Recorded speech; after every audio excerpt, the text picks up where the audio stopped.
Good evening, everybody. It is 6:03 p.m. It is the 20th of January, 2022. It's the regularly scheduled meeting of the Somerville Planning Board. I am Mike Capuano. I'm the chairman. With me tonight is Amelia Aboff, Debbie Howard Easton, Russell Pildes, Erin Gino, and Rob Buchanan. Pursuant to Chapter 20 of the Acts of 2021, this meeting of the Somerville Planning Board will be conducted via remote participation. A recording of these proceedings can be accessed at any time using the registration link at the top of the agenda. This meeting is being recorded. We have a number of items on our agenda tonight. Many of them have already been opened and heard, and we have one new case. So what's on the agenda this evening is 153 South Street, which was previously opened and continued from December 16th, 2021. We have 690 Broadway, which was continued from January 6th, 2022. We have 494 Medford Street, which was continued from January 6th. We have 599 Somerville Avenue, which was continued from January 6th as well. And the new case that we have on the agenda is 495 Columbia Street. 28 to 44 Broadway, which was previously opened and heard, has requested a continuance to the February 17th, 2022 meeting. So the chair moves to continue 28 to 44 Broadway to the February 17th meeting, seconded by Amelia. Chair votes aye. Amelia votes aye. Rob votes aye. Debbie votes aye. Erin votes aye. Also votes aye. Okay, that agenda item is continued. I would like to ask the clerk of the planning board to please read into the record the notice of public hearing for 495 Columbia Street. Yes, notice of public hearing, 495 Columbia Street, P&Z 21-008. Boynton Gateway LLC proposes to develop a 9-story LEED Platinum lab building in the high-rise zoning district, which requires site plan approval and 2 special permits. Great. Thanks very much, Rob. It's the discretion of the chair to take agenda items out of order. Amelia will have to recuse herself from 2 of the agenda items this evening. So they will be on the agenda last, so she can participate and then leave. So what I will ask for now is for the applicant at 690 Broadway to please be unmuted. I do not believe there will be any additional public testimony. Testimony has closed on that agenda item. We were waiting for a review from the mobility division, and we have gotten that. So so if Adam can please be unmuted, and anyone else on the development team, please. This is Raisa speaking. Adam, you have been unmuted. I have indeed. Adam Dash, 48 Grove Street in Somerville, representing the applicant on this matter, P&Z 21-050, 690 to 694 Broadway. You can hear me all right, I assume? Yes, we can. Fantastic. Raisa, if you could also unmute members of the team, Dennis Greenwood, the architect from Sousa Design, Ian McKinnon, who's the traffic engineer from Howard Stein Hudson, Clinton Wayne is the security expert from Security Concepts, Chanel Lindsay is the executive director of the applicant, and Jessica Verzura is the president of the applicant. She also could be there under Jessica Pelletier. I would just note for the record, Jessica just had a baby and is still in the hospital. So she is on the phone, powering through this, but she is trying not to participate if that's at all possible. And I'm trying not to call upon her. But Chanel, who's the executive director of Odessa, will be able to answer everything admirably, I am sure. So this case was opened and presented on November 18th, 2021. We were then before you on December 16th, 2021, And when there was a mix-up about the mobility department's review of the matter, that has since been sorted out, as the chair has stated, and here we are. So is it possible, Risa, for me to share my screen to put some slides up, or do you want to do that? This is Raisa speaking. Adam, I'm making you a presenter right now. Fantastic. So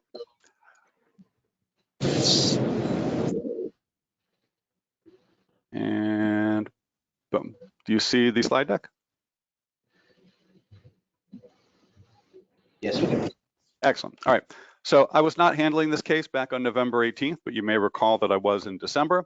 And as you know, this is a request for cannabis retail sales use special permit in the MR4 district in Ball Square. If I may summarize the matter and then have the experts on our team respond to the planning board's questions, the public's comments, and the staff's recommendations from the November 18th meeting, I would appreciate that. I think it'll save time in the end, and we want to ensure the facts are out there rather than some misinformation and rumor that have come out from that last meeting. So what I want to do is point out first off that this applicant is an economic empowerment priority applicant as certified by the State Cannabis Control Commission, as well as a women-owned and multicultural enterprise. As you can see here, this is the applicant team. It actually has 4 economic empowerment individuals on the team, which is more than most cannabis applicants. Actually, 2 of them are husband and wife teams, so it's also a family business, in addition to being minority-owned and women-owned business, which is exactly what Somerville wants and needs. As we all know, diversity is Somerville's strength. And this applicant will be an asset to Somerville. The applicant's been open and transparent, has held at least 20 meetings with the neighbors over the course of this long process. So I want to get into the application and answer the planning board's questions now. The planning board should have received the petition of support from 387 local names, including 8 Ball Square businesses, which is a majority of the Ball Square businesses, and 550 online support signatures. Written comment has been provided, both pro and con, from the public. I suppose if one wanted to keep score, it was 16 pro and 7 con, just to say. So to reorient the board, the location is right in the center of Ball Square here.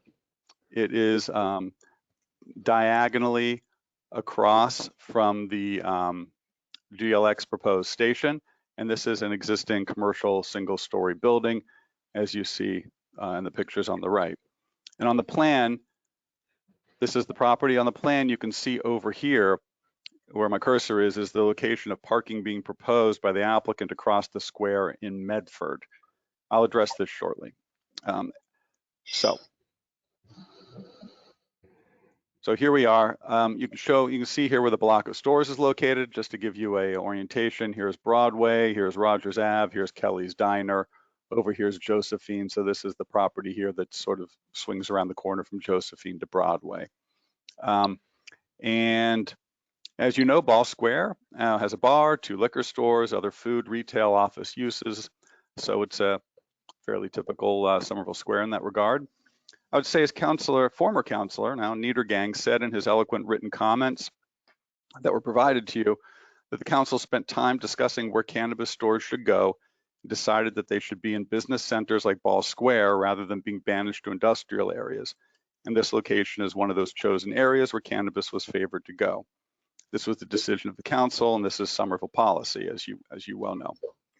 At the November 18th meeting, the planning board asked for a more detailed explanation of the plans, including fenestration in the windows, parking, loading, security, capacity, and cash versus credit and sales. We're now going to go through all of that in more detail with the various folks in the field. So, I just correct myself. I think I said 8 businesses in this square. I meant 18 businesses out of the 25 in Ball Square. We're in favor. So I'm going to go next here and introduce you to Dennis Greenwood, who's the architect from Sousa Design, to answer the questions about the plans, including fenestration and window questions that came up at the November meeting. Dennis? Thank you, Adam. Good evening, members of the board. Again, my name is Dennis Greenwood. I'm with Sousa Design Architects. I'm only going to kind of focus on the items that have changed in since the previous presentation. or items that were asked for additional clarification. Obviously, if you have more questions, I'm happy to answer any of those. Again, to kind of orient you though, we're on the corner of East Broadway and Josephine Ave. This rendering is an axon cut that just helps orient you with the general layout of the space. It's set up so that it's one entry and one exit, so it's kind of a singular circulation path through the space. You come in along towards the left of the space. If you're looking at the rendering, there'd be a security checkpoint. You show your ID, you come in. There's queue. Yep, exactly. Thank you, Adam. There's queuing space in that front reception area. There's another security post just past that reception desk. And then there would be a fobbed entry into the dispensary floor where you enter and you have the different point of sales locations. And then you make your way out of the building along that secondary exit. One point of note is that there's and you kind of see it cut just past the storefront on the right portion of that side. Obviously, we're not allowed to just have completely clear glazing right into a dispensary floor. So one thing we were looking at is incorporating a storefront display window that utilizes different rotating artists and local vendors and items to kind of keep that as a point of interest and something that we think beautifies that streetscape a little bit. And you'll see that on the exterior rendering as well. The only real change in this since the last time we had spoken was that we were able to eliminate the frosting at that secondary exit door because we added actually a little exit vestibule, which you'll see in the plans coming up. So instead of having frosted glass, we were able to eliminate the sight lines into the dispensary floor to alleviate the Cannabis Commission's concerns about being able to see right into a sales floor. Next slide, please.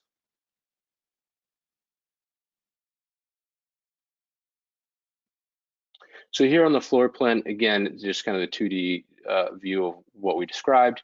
As you see in the lower right, that secondary exit where we have that little revision cloud. Over to the right. Sorry. Yeah, sorry, my little hand thing came up on my screen. So you wanted over okay.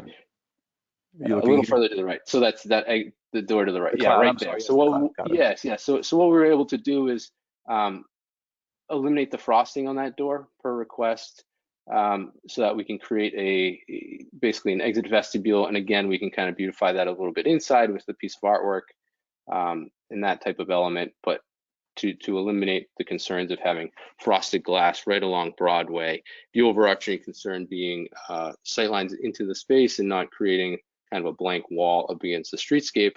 And we really wanted to make sure we were hitting the 70% clear fenestration mark, which on the upcoming slides, I'll show you we were able to achieve. Next slide, please, Adam.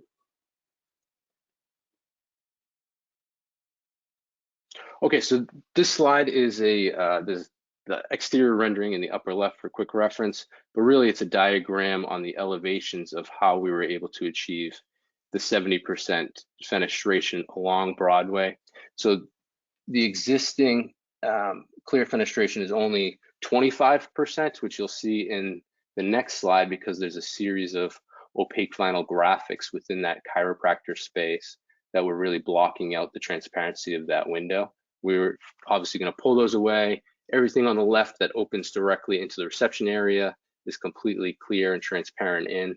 We're also able to modify the rails of the entry doors a little bit, as well as the sight lines of the glazing system itself. So by reducing some of the solid opaque portions of that storefront, we're able to increase that fenestration up to the 70% mark required by the zoning code. Along Josephine Ave, our hands are a little tied in the percentages of what we can achieve there.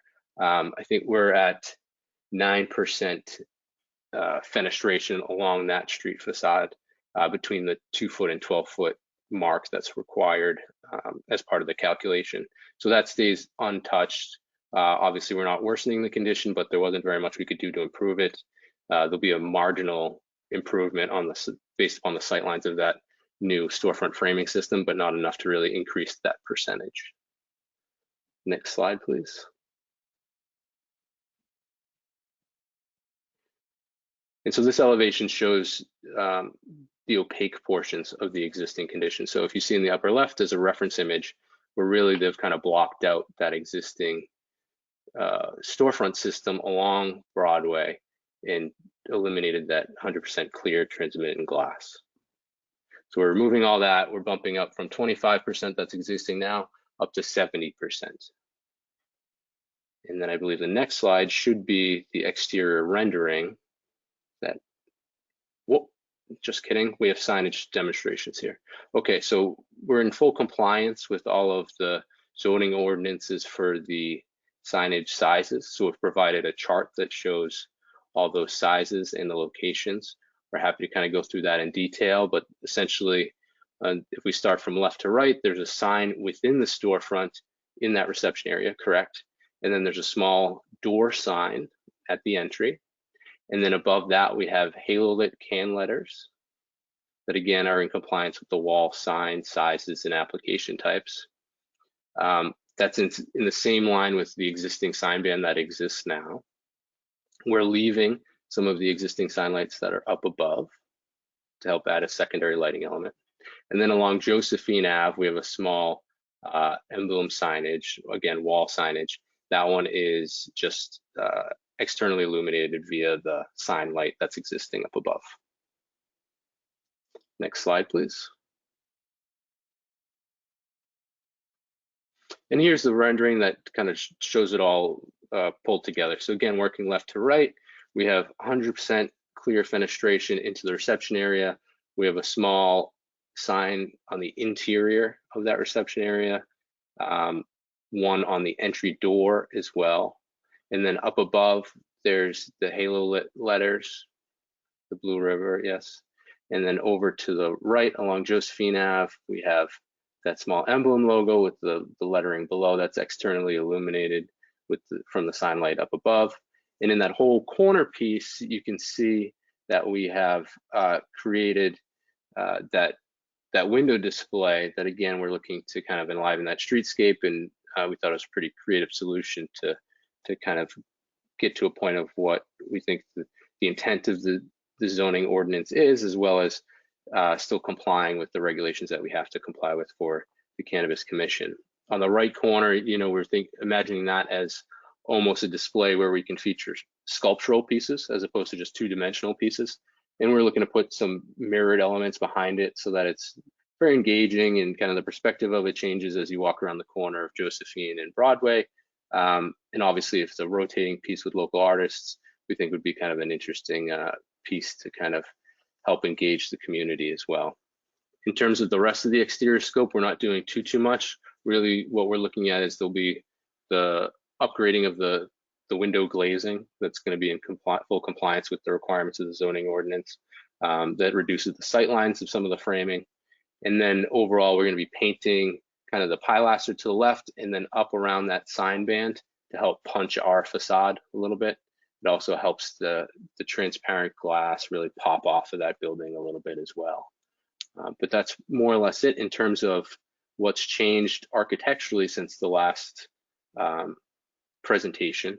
So happy to answer any other questions. I think we're gonna roll. I'll kick it back to Adam. I think we're gonna introduce Ian at this point. Thank you, Dennis. Yes, we're going to just roll through all of the questions that the board asked last time, but obviously the team will be here to answer anything and everything the board may have afterwards. Next, I'd like to introduce Ian McKinnon, who's the traffic engineer from Howard Stein Hudson, to answer the board's parking and loading questions. Ian? Thank you, Adam. Good evening, members of the board. Ian McKinnon from Howard Stein Hudson. I will keep this as brief as possible, but we do have a couple new information tonight. Next slide. As you are well aware, the project has completed all transportation studies, and those have been approved by the city's mobility department. We understand there has been some misunderstanding on the validity of the traffic study based on when the traffic counts were collected. The traffic counts were provided directly by the city in early May, and the team also took it upon themselves to collect their own data in the last week of May. Those counts were compared, and as such, we took the higher of the two to maintain a conservative approach. Again, the project was also asked to collect some data again in October of 2021. All of these traffic forecasts use local Massachusetts data based on other establishments that were already open, and all the methodologies were approved, certified by the city's mobility department, and the studies concluded that the change in use of the building is not expected to have any noticeable impact on the local transportation network. Next slide. The transportation context for the site is nothing less than fantastic. What we really like about this location has every option of transportation available, with the new GLX station across the street, the bus lines, the bike facilities, and even a bike share station, all within a minute of the front door. All of these options give employees and customers the many choices to arrive here, which positions this site well ahead of almost every other dispensary in the region. Next slide. I'm not going to go into any detail here, but here's the existing traffic counts. These numbers are for single-hour traffic for the busiest time of this type of land use, which is usually the afternoon peak hour and Saturday midday periods. Next slide. This area of Somerville already enjoys a very progressive mode share today. Over half of the residents use transit to commute to work, and only 28% use their vehicles for commuting. The important thing is to remember is all of this is before the Green Line has even opened, which once that station opens, traffic is expected to decrease. Forecasted new trips for this project are based on rates from other Massachusetts dispensaries opened between the years of 2018 and 2020 at 9 states across the state. 3 of those were also urban. This data was prior to the massive market saturation and includes some of the very first locations to open, which we know were very high. The key takeaway here is that traffic study analysis is extremely conservative. What we see in the underlying data is that urban locations show much fewer trips than suburban locations. And with each new location that opens, fewer and fewer trips are occurring at those new stores. The table here indicates how many trips by mode we have forecasted to come to the site. As you can see, majority will take public transportation, and a smaller subset will arrive by vehicle. These numbers were based off the 6 points of sale that we've forecasted, and during only the peak hours, with the vehicle trips associated with the site representing only 4 or 5% of the total Broadway traffic during those busiest hours, and only 2 to 3% on the day as a whole. Next slide. To put these numbers in more graphical sense, you can see them overlaid on a map in front of the site. As you can see by these numbers, they're very low. The total numbers are coming from different directions. By way of an example, if you look at Broadway, those trip numbers equate to 1 vehicle every 10 minutes in the afternoon heading east along Broadway, and 1 vehicle every 30 minutes in the other direction. Next slide. So what does this all mean? Well, the traffic analysis was completed at intersections closest to the site. The delays or waiting time that the traffic industry uses is an average of all people's delay waiting at an intersection. And we use similar scale as academics to rate the amount of time waiting. That scale is represented in the top right corner, but usually A is best, F is the lowest. In urban environments, grades D and E are considered good, even as we consider the different priorities of people walking and biking. As you can see here below, we also have a project comparison. The analysis on the left is the existing, and with the project on the right. As you can see here, this project is showing nearly negligible changes in traffic to the point of not even an extra second of delay, which in my professional opinion is no impact. Next slide. As others have mentioned, we plan to upgrade an existing building. We'll provide bike parking both inside and out. And based on concerns that we've heard from staff about, citing some visitor parking on the sidewalk with, the project will fully instead fund a bike corral on Broadway for at least 10 bicycles open to all businesses and people of the neighborhood. The location and detail of this will be further coordinated with the city. Next slide. While no parking is required of the project, based on community feedback and concerns around on-street parking, the team responded and secured 8 spaces at a lot about 200 feet away from the site. That path from the parking lot to the store is represented by the blue line you see in front of you. We understand the staff have comments about the quantity of parking, and we pledge to work with the city and board to find a balance of parking supplies so that we can offer a middle ground. What we propose is actually to charge patrons to use the parking lot so we can control the number of folks choosing to drive and encourage those alternative modes we've already discussed. Next slide. Another item and question we've been asked to examine closer was the loading and whether it can be accommodated fully on site. We have selected a compact cargo van for loading and deliveries to the building, as these are very common in urban areas and allow for loading both off the rear and side doors. These dimensions that you see in front of you were used to update the access plan for the site on the next slide. We have updated those turning maneuvers on the site's loading bay. As you can see, this vehicle fully fits within the space on the site and allows us to load off entirely in the site without any impacts to the sidewalks. Working with our neighbors, we prefer to have the on-site loading. However, should the planning board prefer, we'd be happy to pursue a loading zone for all Ball Square businesses to use, but we fully believe these operations can be accommodated on site. And next slide, last slide. The proposed development is expected to have minimal impacts on the transportation network. And to further plan for the site's opening, the project will open as appointment only for 6 months and would be required to come back with a follow-up study if we were to change that appointment only model. The team is committed to an electronic queuing and pre-order system to ensure quicker transactions and the orderly flow of patrons in and out. For their employees, the proponent will subsidize MBTA T-passes and Blue Bike memberships to encourage those sustainable modes of travel.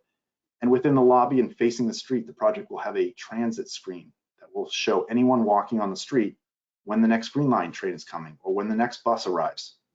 The project will also have materials to inform both employees and potential patrons of all these options with explicit directions directing people to those alternative modes of transportation. And as a final note, I've worked on several of these dispensary projects, and this project here, Ball Square, is by far the best location of any dispensary project I've worked on from a transportation perspective. We'd be happy to answer any questions you have at the end, and I'll pass it back to Adam. Thanks. Thank you, Ian. I appreciate that. Next up, we're going to bring up Clifton Wayne, who's our security expert from Security Concepts, to answer the board's security questions. Cliff? Hi, good evening. Clint Wynn, 100 Messina Drive, Braintree, Massachusetts. I am the president of Security Concepts, and we have been engaged in working with the team as their advisors relative to security issues for this facility. I've been personally a consultant for over 30 years outside of the cannabis industry and government and commercial, industrial, energy, nuclear, pharmaceutical, correction, you name it. I got involved in the cannabis business, if you will, back in 2006, and have been working with many states designing systems, and have become intimate with the Massachusetts 935 CMR as it relates to the requirements for this facility. Presently working in Rhode Island, Massachusetts, Ohio, West Virginia, South Dakota. So I get it. I get the regulations, and I understand what the Mass CCC is looking for. Next slide, please. A few slides ahead. Okay, let's cover that. If you want to take a read. But let's move forward to the various systems that we're talking about installing here. Within the regulations, it says that all written safety and security measures developed for this facility should be treated as security planning documents, and public disclosure of which would jeopardize public safety. So I'm not going to drill too deep into these systems. Next slide, please. There is the main intrusion detection system, which essentially is the alarm system. It's required that doors be protected, motion detection be in place, glass sensors, panic alarm, duress alarms, and hold-up alarms. All of those would be included within the intrusion detection systems of this facility. Next slide, please. Via access control, there are within these facilities what's called limited access areas, and those access areas are controlled by the use of a card access system, which enables certain people to go into certain areas at certain times of the day. It allows us to look at the audit trail of who came and went through those areas, and we can generate reports as to who's been in where. Next slide, please. Video surveillance system, again, very heavily regulated by the CCC.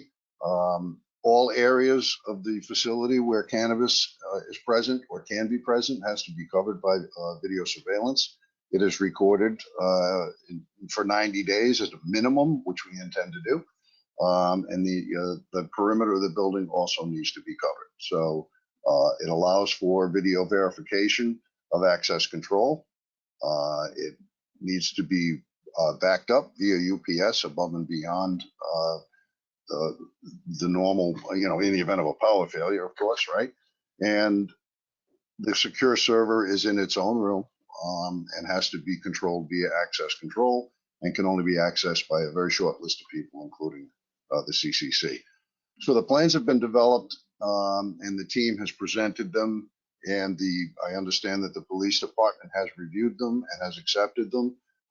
and they completely conform with all of the CCC regulations as it relates to 935 CMR. So based on my experience, I think that this all-inclusive security plan is a good plan for this facility, not only compliant with CCC regulations, but also above and beyond, will give you the security that you need for this in this community. If there's any questions, please feel free to ask. Thank you. Next up, I want to have Chanel Lindsay, the Executive Director of Advesa, and myself to provide the requested details for operational matters and put this project in a better context. So Chanel, Advesa will explain now the cash management details. Chanel? Good evening, everyone. Good evening, Mr. Chairman and members of the Planning Board.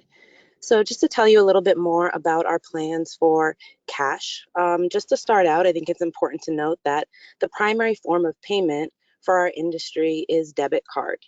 And we do anticipate that the bulk of our sales will be in debit card, and we've partnered with CanPay for that service. There are a number of service providers there, but CanPay is our partner. For the cash that is coming in, we will have thorough cash management training for all the employees. And there's also a robust security in place regarding cash handling, including video cameras and monitoring of all cash areas and cash management policies that are reviewed and approved by the CCC. Great. Thank you, Chanel. I wanted to also address there were some questions regarding the appointment only and the capacity. You should note here that the hours are 10 a.m., pre-proposed 10 a.m. to 8 p.m. Monday through Saturday, 11 a.m. to 8 p.m. Sunday. As such, there will be no a.m. rush hour impact associated with this site, as Ian explained, because they're simply not going to be open then. From the approval process to date, through the Somerville MAC and the state CCC and the Somerville Licensing Commission, the number of POS systems at this site for checkout were changed to 6. And this keeps the customers inside and moving and prevents queuing outside. The applicant is requested to be appointment only, as the Licensing Commission had determined for the first 6 months. It would then report on its data, and then the neighbors could see that the Advesa's and how they operate and see how minor of an impact this is. And if there are any issues at that time, they could be raised. The capacity of customers per hour, keeping in mind, it doesn't mean there will be that many customers per hour. My client just wants to be conservative to avoid any impact on the neighbors in case there is ever any increase in customers at a peak moment, and to have the worst case scenario, but that is not the normal scenario that you see there, equating to, we're using the worst case scenario numbers on this slide. So being across from a T station, this is not a car-based destination. And as more cannabis locations open in Somerville and around the state, each one will be supported more by its local neighborhood, which further reduces traffic, such that there ever is any here. I mean, the novelty of this use is already wearing off as more facilities come online. There was some public comment in November about how, or last time in December, that the store would be that the store would be too large for cannabis. The site would be too large for cannabis store, has too many point of sale systems, is too large a business in Ball Square, and that's simply not true.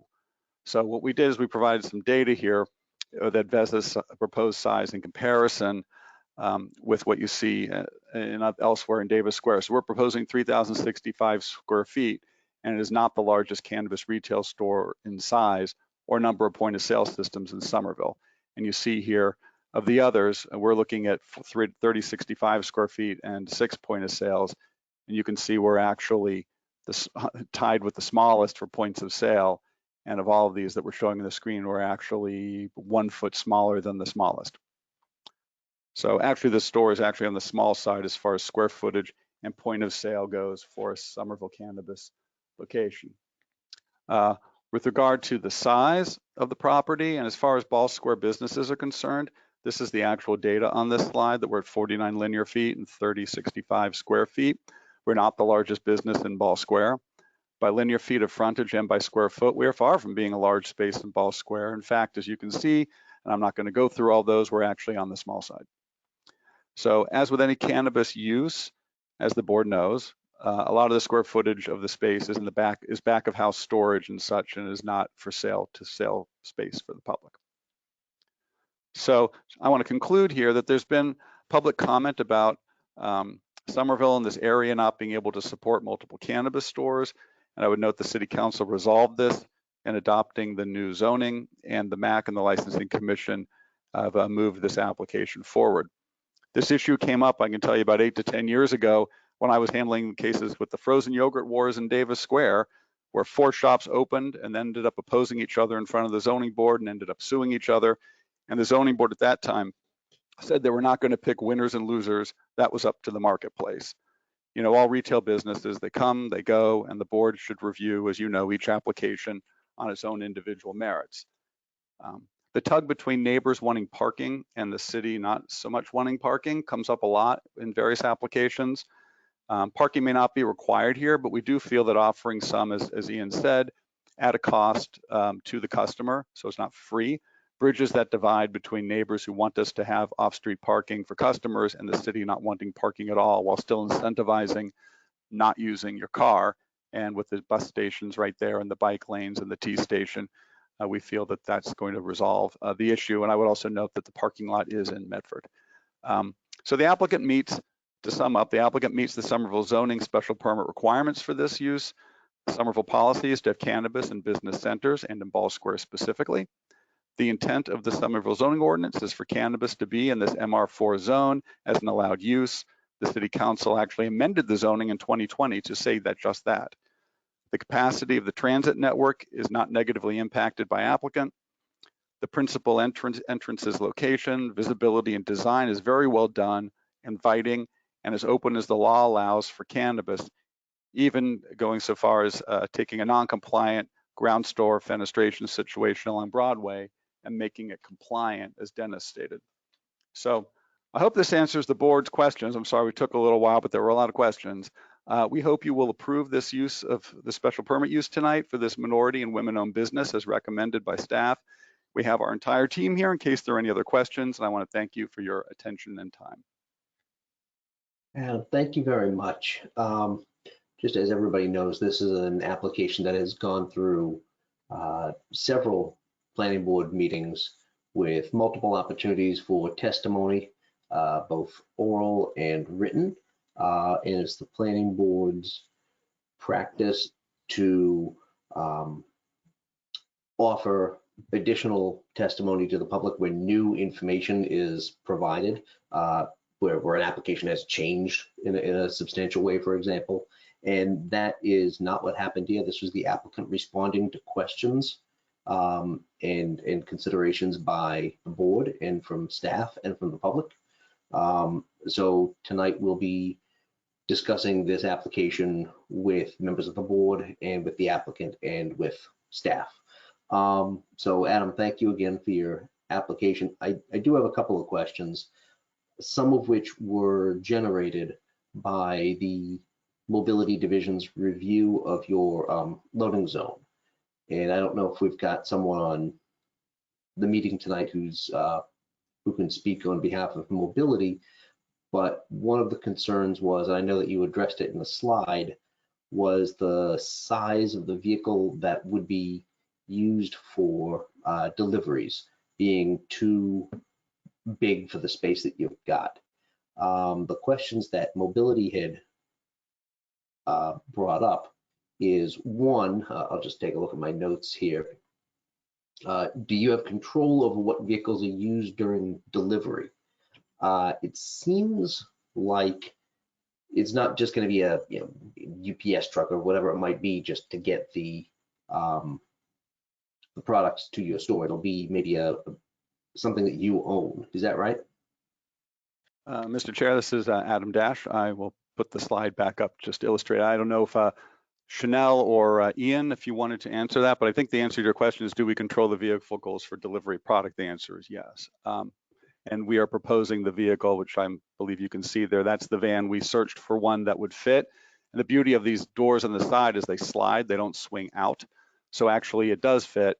And that is what we were exploring from the last meeting to this. was finding a vehicle that would fit, that mobility would accept. And it does, as you can see here, it fits the turning radii, it fits pulling in, it fits pulling out, it fits for the loading. And that is a van that we are proposing to use at this location for the loading. And to clarify, that will be your van. So that's something, one of the questions and the concerns that I had was, if it wasn't your van, how is this something that could be regulated and monitored and enforced if you suddenly came in with a much bigger vehicle that overhung the sidewalk by 2 feet? And it seems like, since this is your vehicle, it'll be regulated by that, by the fact that you're proposing it. Because one of the issues that mobility had raised was that in one application you had indicated use like a 19-foot truck, and then in this modification you were proposing a 15.5-foot long delivery vehicle. So I just wanted to make sure that what you're proposing is actually what's going to be used. yes, thank you, Mr. And it's an excellent question, Mr. Chair. Chanel, do you want to confirm the chair's question? Yes, this will be a vehicle that we are buying and purchasing, and this will be the vehicle used for our product deliveries. Okay, that's good to know, because that kind of ameliorates the concerns that I had based on some of the questions that mobility had raised. They had also asked for kind of a comparison based on what the industry standard size vehicle for deliveries in your industry are, but since it's your own vehicle, you can guarantee that this is what we're using. So it doesn't matter what anybody else is using. If their vehicles are larger, this is what you're going to have. Yeah, Mr. Chair. Yeah, I mean, this being an urban location, such as it is, we are adapting the vehicle to the space that we've got, and that's why we took a little time. And I appreciate the board giving us the time from the last meeting to source the appropriate vehicle. Okay. There was some concern that even a vehicle of this size, no, this was mobility's concern and not necessarily mine, this is not my area of expertise, that there wasn't going to be enough space to actually do the unloading. There was only going to be about 2 feet worth of space. That's not necessarily a concern that I have, but I do want to just raise it as something that was flagged by city staff. And I don't know if someone is here who would like to speak on behalf of mobility to flesh out that concern, because I'm just kind of paraphrasing. No, I think that, again, another great question, Mr. Chair. Ian, do you want to, or Chanel, you want to talk about that? If I may briefly, Mr. Chair, this is Charlotte Lee speaking from the Planning Division. I worked with Mobility closely on reviewing this project. So while I am not part of the Mobility Division staff, I think I can speak adequately to what led to this memo. So the concern is that with an 18-foot deep delivery area and a 15.5-foot vehicle, you only have 2.5 feet of loading area. While the vehicle may fit in the space, because you have those 2.5 feet, the concern is that normal use and practice may not result in the vehicle being fully on site at all times. And as the sidewalk on Josephine Ave is very narrow for the amount of traffic it receives, staff are concerned that any impingement on the sidewalk would hamper the public's ability to utilize it. That is where that concern comes from. Something Charlotte, can I yes. It sounds like the concern was the loading and unloading of space onto Josephine, which would be out of the back of the truck. But the applicant has shown us a vehicle where the doors slide open from the side, so it doesn't seem, and maybe this is something the applicant can clarify too, that there won't be loading and unloading from the rear of the vehicle onto Josephine. It'll be coming out of the side of the vehicle and going into a back door of the store. I understand what staff's concern is, but it seems to me that the applicant has addressed the concern of loading and unloading onto Josephine by loading and unloading within the driveway coming out of the side. But if I'm mistaken, let me know, please. This is Charlotte speaking. I think loading and unloading out of the side of the vehicle would go a long way to addressing that concern, something that I have not discussed with the mobility department, so I don't want it to sound like they have endorsed this idea. But an idea that I had just while listening is that because loading can happen out of the side of the vehicle, one possible compromise would be putting a barrier, a gate, a fence, some other impediment along the edge of the loading zone to prevent the vehicle from, while it's being loaded or unloaded, having a gate at the edge of the loading zone would guarantee that the vehicle would need to be pulled all the way into the loading zone rather than partially overhanging the sidewalk. I've not discussed that with the applicant. I don't know if that is feasible or practical, but that could be one potential idea if the applicant and mobility were both amenable. Oh, thank you. I would note, this is Adam Dash, by the way, just to be clear, that the truck would back in, and unloading out of the back wouldn't be onto the sidewalk, it would be on the other side into the property. So they're not going to be blocking the sidewalk with the gate opening up and such. And the client has a lot of experience in the industry in urban areas and feels that there's adequate room to unload, keeping in mind the vehicle is not going to be on the site all the time. It's just going to do a delivery, come and go. So the doors do slide point blank, and that's what we originally, and actually the gate, I believe, was actually a discussion point early on in the process. So I'm not sure that that's an issue. I don't know, Ian, do you have anything you could add to this about the vehicle and the adequacy of the space there? Yeah, I think we could definitely fit a gate here, and that makes some sense. I would just add that you know, the loading zone is 13.5 feet wide, and this vehicle is only 5.5 feet wide. So, you know, there's adequate space here for unloading off the side. That seems fine. It sounds like that's something that can, you know, if you're going to be backing in, and we could condition the inclusion of a gate, which is something that you apparently had previously discussed with staff to make sure that you're not overhanging the sidewalk. The other question that so thank you for addressing all those issues. That was something that mobility had raised based on what you had submitted in your transportation and mobility plan. The other question that I had involves the duration of time for the appointment only aspect of the business. I understand that you are proposing being appointment only for 6 months and then not. I know Charlotte's still on the call, and she's been working a lot with our other cannabis locations in the city. And it's my recollection that when other similar businesses have come before us and have been appointment only, that it is not for a duration of time, it's until you want to not be and would generate a new request, a new application to the planning board to review what the situation is on the ground to see if that's something that we would approve. So I don't know, I'm not familiar with any other locations in Somerville that we've approved that say you're appointment only for 6 months and then you're not. Just trust us.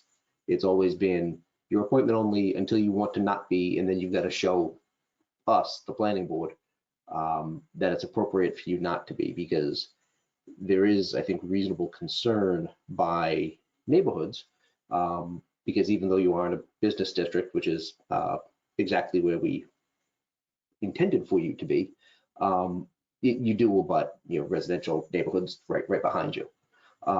One of the concerns that people raise all the time is if, you know, in your good luck, your store blows up and it's fantastic and everybody wants to come, and it's no longer appointment only, and it does lead to you know, lining up outside and gathering and in ways that are disruptive of the neighborhood.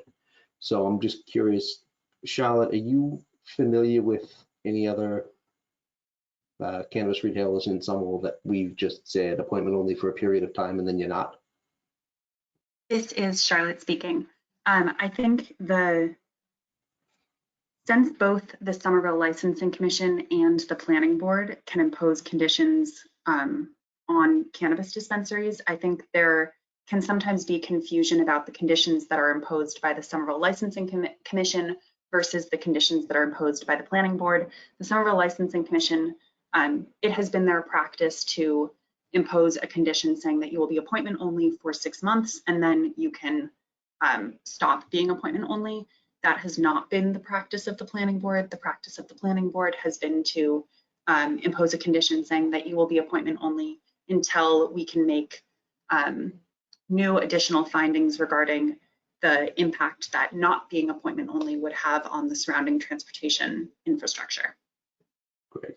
Thanks for that clarification. That's what I thought. I wasn't sure what the licensing commission did and why this applicant has raised this way of doing it. But that seems to be what the licensing commission has done. But you're right, that is not what the planning board has done. And the reason that we do it that way is licensing may do it based on the nature of a business and the fact that it's a cannabis, licensed establishment. The planning board looks at it as a land use application, right? So in order to not be appointment only, it has nothing to do with what you are and what your license is. It's how your use impacts the area around you, which is why we traditionally impose a condition that says you're appointment only until you want to apply for a special permit to the planning board to change that. So I would ask that if we were to approve this application, that the condition on the appointment only be consistent with what the planning board has done in other similarly situated establishments that we've issued special permits for. Yes, Mr. Chair, this is Adam Dash again. Yeah, certainly whatever the board's pleasure is in this regard, we fully understand. I just wanted to put out there that as more of these stores have opened and it becomes less of an unfamiliar situation, and that perhaps this might be something to change at some point, and maybe we felt that this might be the point to change it because licensing's been comfortable with the 6 months, not that that's binding on you, of course, and that as more of these have opened and they become less of a novelty and less crowded because they become, they're here, there, and everywhere, that perhaps the need for this sort of a restriction would not exist. But certainly whatever the board's wish is tonight, we're certainly, whatever you want to do is fine. Adam, I mean, that very well could be the case. And I think you're probably right, but at this point, we aren't there. And I don't know if we have had any other establishments come to us and ask to change from appointment only to not. We may have, just not coming to me. So it wouldn't surprise me that if in 6 months your client wants to change from appointment only to not, it wouldn't surprise me that you would have the data available to show us that the special permit would be something that should be approved pretty quickly. But I'm not there yet. I'm not ready to just vote on aspirations. That's fine. That's absolutely fine, Mr. Chair. I'm just throwing that out there. We respect the board's decision on that, and we're perfectly willing to accept it. Just having a conversation. Great. No, thank you. So those were my questions on your application tonight. I do want to thank you. I think what you've proposed to us has been kind of what we're looking for. And what we traditionally have been looking for in applications with the cannabis locations in Seoul. You're in a business district. You seem to have modified the storefront to make it a good looking storefront that complies not only with regulations, but what we're expecting for a pedestrian experience. The fact that you have economic empowerment principles is certainly something that we encourage in Somerville. So I think all of what you have proposed fits in with how we have modified our expectations and our zoning to encourage what you've proposed to the board this evening.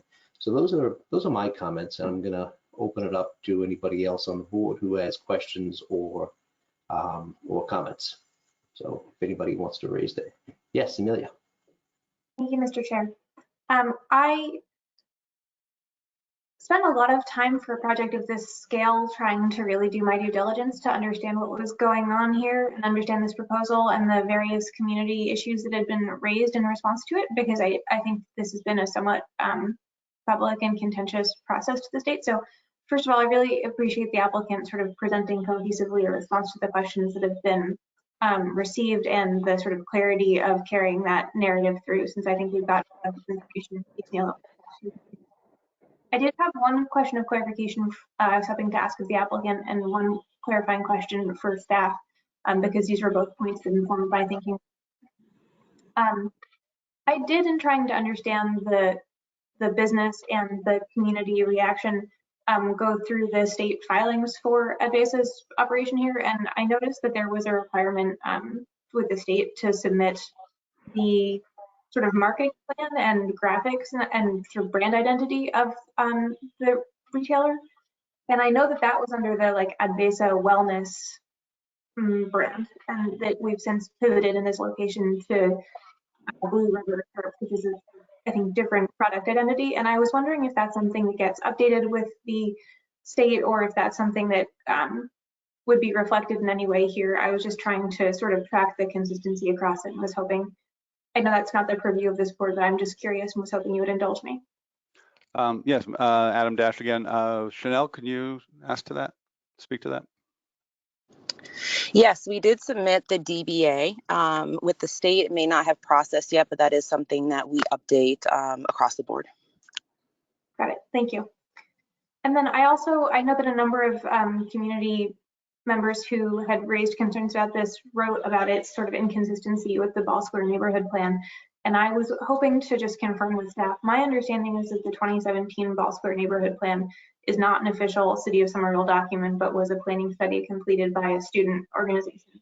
Could someone from the planning team speak a little bit to the validity or existence of an approved Ball Square neighborhood plan? This is Charlotte Lee speaking. Your understanding is correct. The 2017 study was a planning exercise that does not have any regulatory authority. I believe there has been repeated interest from the community in a Ball Square plan that will be adopted by the planning board, but there is not one at this time. Thank you, Charlotte. Those are my questions, Mr. Chair. Thank you. Thanks, Rob. Yeah, I have a question about the loading zone to the applicant through the chair. I'm wondering, did it come up, or did you consider, or did any neighbor indicate any interest in putting a privacy fence between your loading zone and the adjacent property, or is that already on your plan? I was just looking to see if I could understand how that abuts up, and whether there was interest from the neighborhood in any type of screening there. This is Adam Dash. It's a good question. I believe that was already part of the application. I know, Chanel, can you confirm that? Yes, that is already part of that, and the neighbor is in support of it. Thank you very much. My second question, and maybe this is for staff, I guess I'm looking for understanding about the planning board's purview for a parking lot that's proposed on the Medford side of the line. I guess I'm just trying to understand, since that's not in Somerville, should we, the planning board, be even considering that as part of this application, or is that just sort of background information? I guess I'm trying to understand whether that's a factor.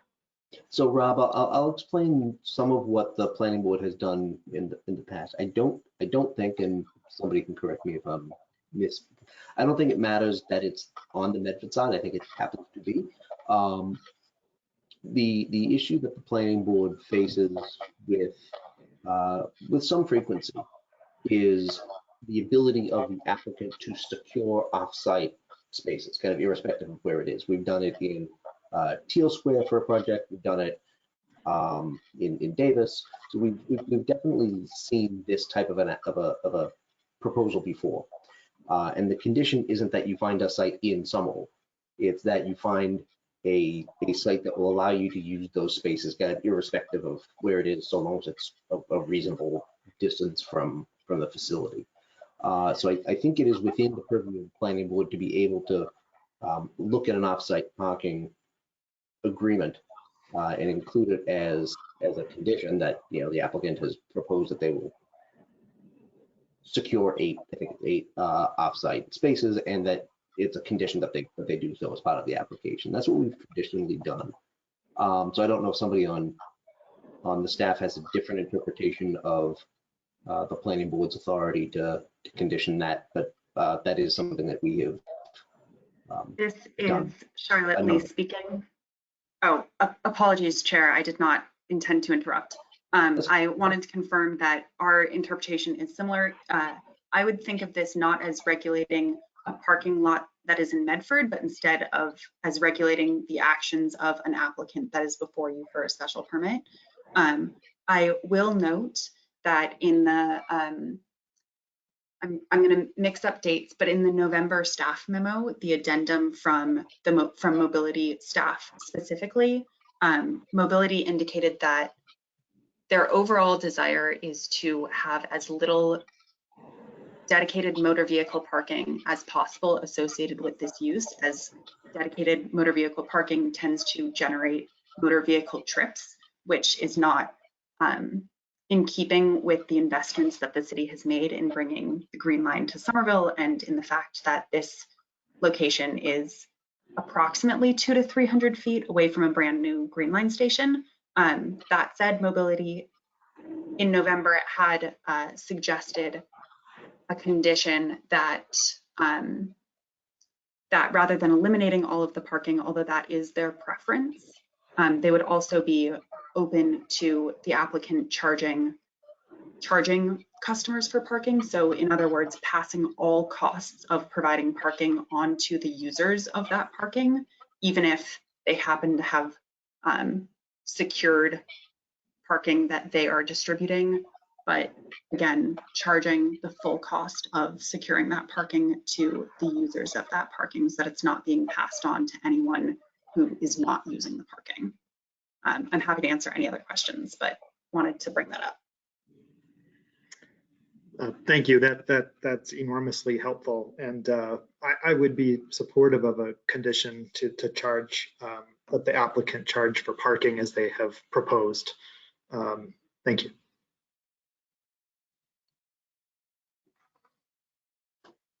I'm not seeing anybody else's hands. Rob, were you done? Yes. Does anybody else have comments? Amelia, if you want to come back. Thank you. I'm sorry, I did have one other thought, which was on the management of the loading zone. I do not think I would need this condition to be in place to be supportive of this application, but it did occur to me when Charlotte suggested something like a gate might be appropriate, to ask whether, if we were already planning a condition for this applicant to come back to the board to shift from from appointment only to walk-in, would that also perhaps be a time frame to revisit the question of whether the loading zone was sufficient, or whether we needed to revisit the question of street loading in front of the property? If we're already assessing sort of operationally how things are going in 6 months on the basis of community concerns, that might be a way as an alternative to the gate solution to evaluate. I don't know if that would be appropriate, but I'm putting it out there. I'm a little unclear, Amelia. Maybe I misheard. I'm sorry. I think Mobility's comment in the last memo was the concern about whether the loading truck would, in fact, not impede use of the sidewalk. And we could also confirm that the loading plan on site is sort of being utilized successfully with the 15.5-foot vehicle at that 6-month period, rather than requiring the installation of a gate, for instance. I don't know if that. So I think the only concern that I would have is the applicant, I think they probably will, but putting in the condition that if they come back to us to seek a special permit to change the appointment only stuff, is at their discretion. It's not necessarily after 6 months, they could just choose not to. If they say, hey, you know what, appointment only is working out for us, this is what we want to stick with, they're under no obligation to come back to us at all.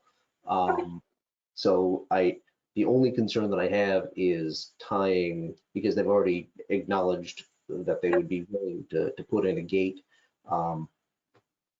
If they want to take the gate away, just for whatever reason, they can come back to us if they want to. But Again, I don't think that was necessary. I was just proposing as an option, so happy to. Yeah, I'm just afraid we're putting on a condition that just might never happen. I think it probably will, but I don't think that's going to necessarily achieve what I think we're trying to do. But I'll let the applicant, accept a condition to remove a gate if they want to. But I don't think you would need any sort of approval by the board to remove a gate. Oh, this is Adam Dash. I mean, we're fine with the gate. We discussed this a long time ago, so Yeah, the gate's okay, not an fine. issue. The gate stays.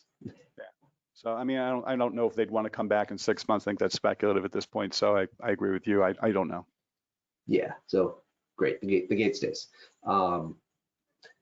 Anybody else have any questions for the applicant? No? Okay. Aaron, yes. I find my mouse pointer here to unmute.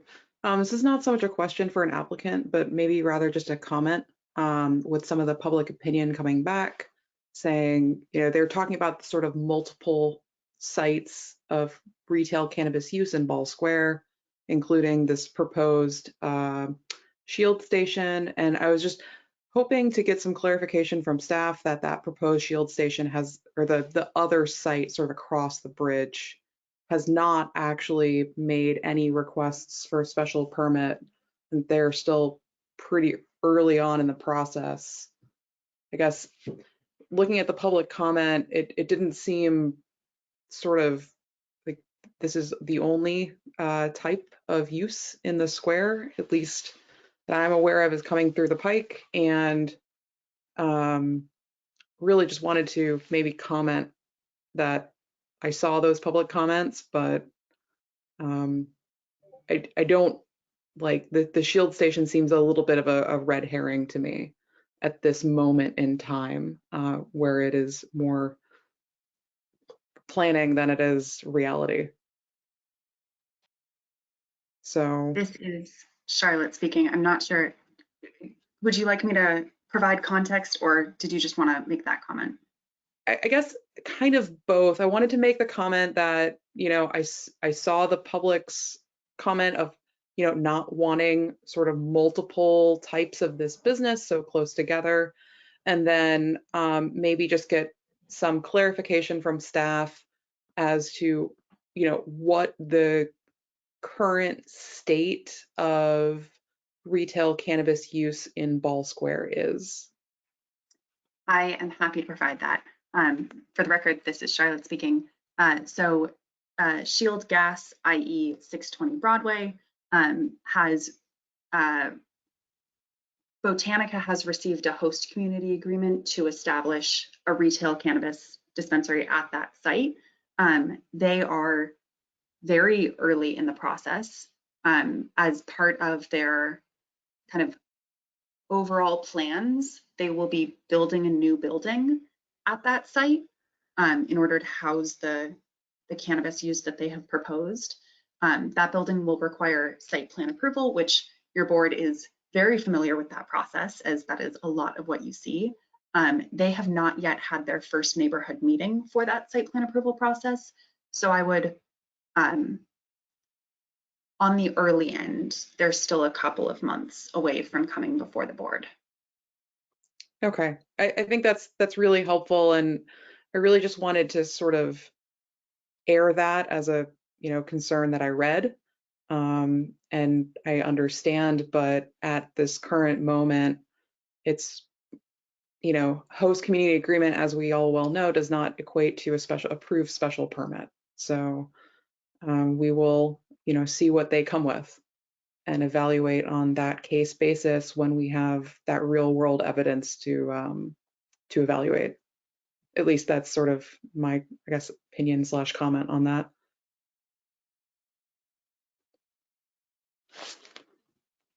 And I'm done with my rambling. Thanks. It wasn't rambling. It was a good question and a good comment. Debbie, did you raise your hand or just move your hand? I'm getting with the small screen. I'm getting a little oversensitive about missing people who have raised their hands. Okay, great. So thank you everybody for your cooperation on moving this application to a place where the planning board is prepared to take a vote on this application. We have proposed some additional conditions to which the applicant has been amenable. The applicant has answered, I think, all the questions that both we had and concerns that staff has shared that we've relayed.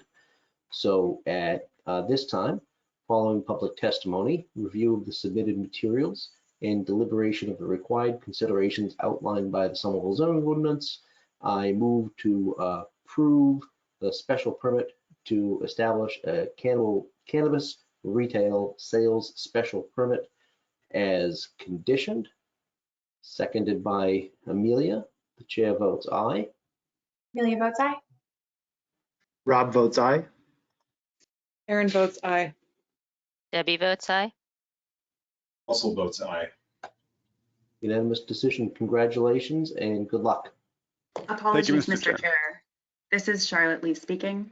If I could just clarify, there was some discussion about adding a condition, possibly adding a condition regarding a gate. I just want to confirm whether or not the planning board wishes to add that condition. The planning board did add a condition that the applicant would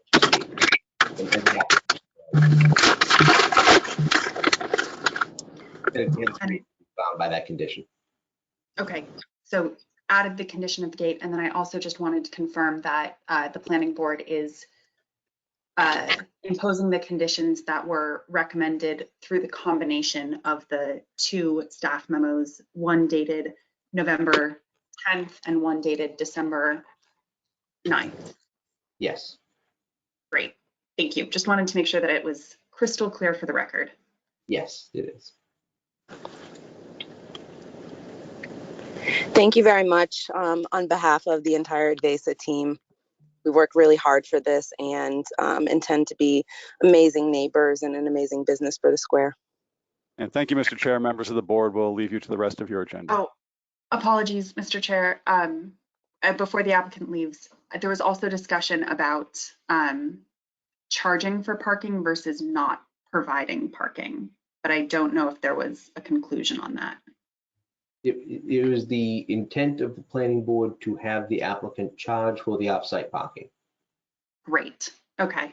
Thank you. Yep. Thank you for the clarity, Charlotte. That's all true. Thank you. Congratulations to the applicant, and also congratulations on the new baby. I will relay that to Jessica. She's hearing you on her phone. So Great. thank you. Bye-bye. Bye. Next up is 494 Medford Street, which was previously opened and heard, and testimony was taken. And the issues, the primary issues that were raised by the planning board was the basically with the way the project looked.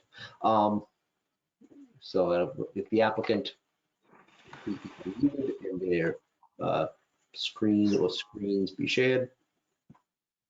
This is Raisa speaking. I don't see any raised hands. If you can please use the raise hand feature. Raisa, this is Sarah White speaking. Members of the board, it is James Reisling and Ed Bernazzoni, and I'm sorry, I'm not looking at his name, and so therefore that probably means I'm also mispronouncing it at the moment. Ed Bernazzoni. They can both be unmuted. This is Raisa speaking. James, you have been unmuted, and I am unmuting Edward right now. And this is Sarah White speaking again, and if you could please give James the ability to share his screen. James, is there anybody else on your team that needs to be unmuted, or is it just you? No, I think this is I think this is enough. Thank you. Okay. Good evening. James James, I believe you were just cut off because I made you a presenter. Okay. I was just, for the record, James Rissling, LR Design, 64 Alston Street, number 3, Cambridge, Mass. And I'd like to share screen. There we go. So I guess I need to pull it to my main screen. Sorry. Come on.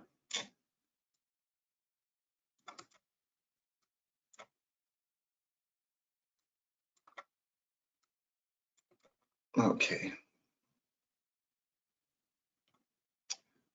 Sorry, I had this on the other screen. I don't know how to switch screens. There we go. Okay, yes. So thank you. Yes, our last meeting, we heard you definitely that there were issues with the appearance of the building and what the experience of the building would be. And so we took the comments, and I believe we've addressed many of the items and took some of the suggestions. And I would like to just run through them right now. We've added the landscape to our elevations as it is proposed in the plans that were prepared by our landscape architect, as well as added some vertical planting here on Troll Street. We did confirm with the landscape architect, although they did not have a conversation with mobility, the sidewalk on Troll Street is too narrow to support the required street tree areas. Maybe that's a discussion we could have with mobility or engineering, but it was their feeling that it would be a non-starter. So they thought they would present what they did. As we go around the building, we've changed the base, the second and third floor to a veneer brick. We looked at the square in the context of the square, and there's a fair amount of brick used in the square, although it transitions, into a residential neighborhood. And that had been the guidance that we got from the UDC, is that they steered us away from our brick and masonry approach, because many of the buildings in the adjacent to the square are clad in siding.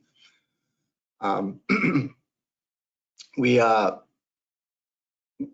looking at a palette that makes the building look a little more uniform in terms of between the lap siding and the brick, that they would be more in touch with each other. And then we've increased the parapet and the cornice at the main portion of the building. This will project 23 inches around most of the building, so it's a little more significant than we had initially shown. We've incorporated a band that separates a stone veneer base of the building from the brick of the two stories above.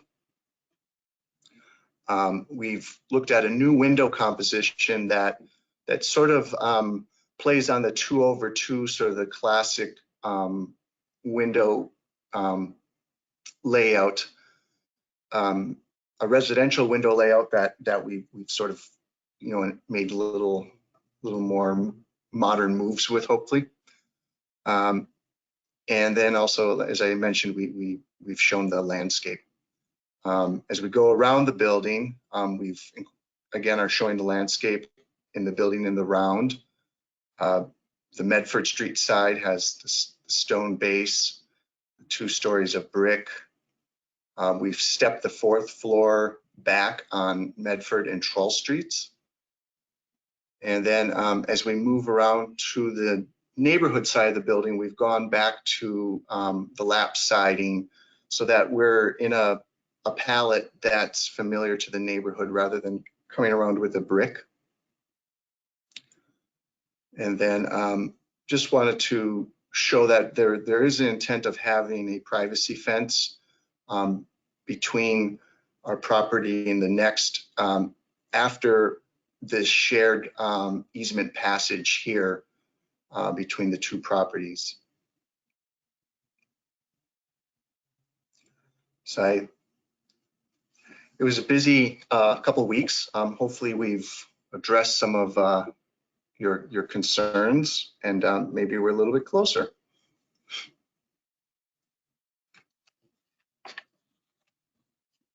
Thank you. So I want to say two things. One, this looks to me substantially better than what you presented a few weeks ago. Thank you.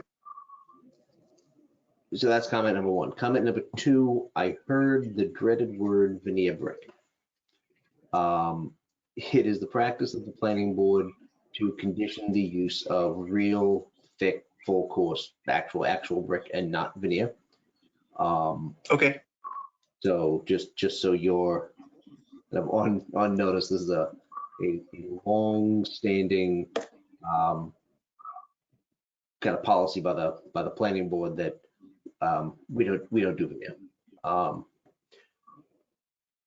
So with that being the understanding, I think you've done a really nice job of addressing the concerns that I had on the way the building presents. I think the windows look substantially nicer. I think the building presents more as a cohesive part of the neighborhood than your earlier iteration.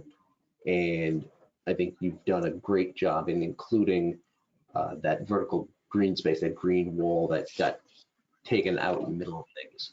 I think that really adds a lot to the greenery that takes part of your application. So those are the comments that I have. I'm really pleased with what you guys have presented tonight. And I don't know if anybody else on the board has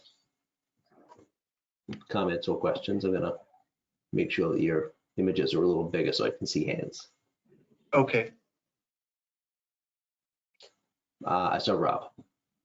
I just wanted to say that I concur with what the chairperson said. I think this is a much improved plan. Thank you.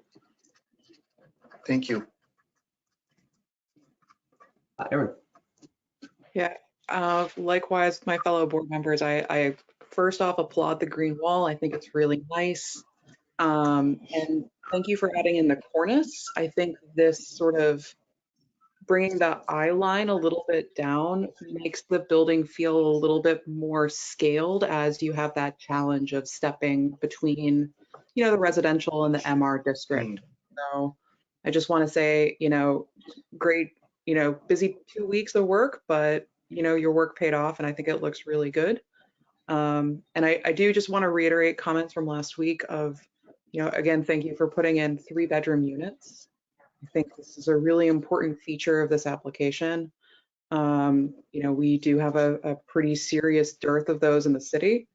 And, I'm also cognizant of, adding sort of design details to this. There's, we need 3-bedroom units and we also need affordable 3-bedroom units. So this is not necessarily for this application, but maybe more of a general comment to anyone who might be listening in. We've got 3-bedroom affordable units. I want to see them. Great, thank you. Anybody else right now? Okay. Now, unlike the last application that we heard, that was just presenting responses to questions and comments that board and staff had and did not present any new information. This one does.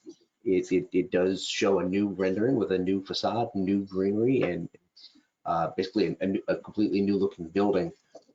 So under the planning board's rules and practices and policies, this is new information that would trigger the reopening of public testimony. So what I would like to do now is open up the floor to anybody that wants to speak in support of the application by hitting the raised hand button, and I'll call you in the order in which I see you.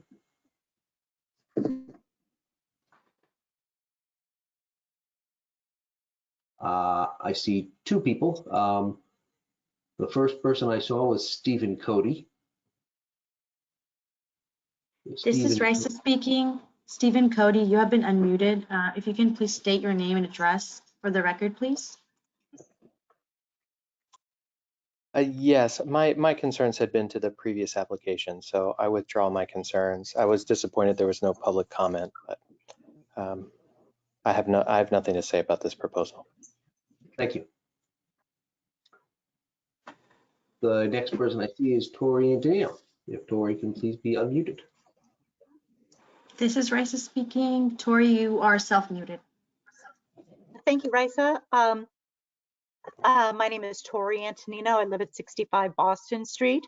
I do think this is an improved project, and I like the addition of the cornice because it does make it look, you know, not as imposing. Not that this is a huge building, but I think that was a smart move. I liked the kind of wildness of the windows of the previous design, but it's still a good looking building. My question, per usual, is about the landscaping, and I would like to know the planting palette, and hoping that it would be a majority indigenous plants. And I will bring up the new goal of the mayor in her 100-day agenda is to have is to get 100% native plantings in the new ordinance. Now, this building is not subject to our native planting ordinance, but in the spirit of our new administration, I would love to see some of these plants. I'd like to know the planting palette, and I know you're not necessarily here to answer questions, but those it looks like pampas grass in the front there. And I am just interested in what you're planting, and perhaps if I can weigh in to talk with you offline, I would appreciate that. I'm an ecological landscaper in Somerville. Okay. Thank you. Thank you very much. Thank you.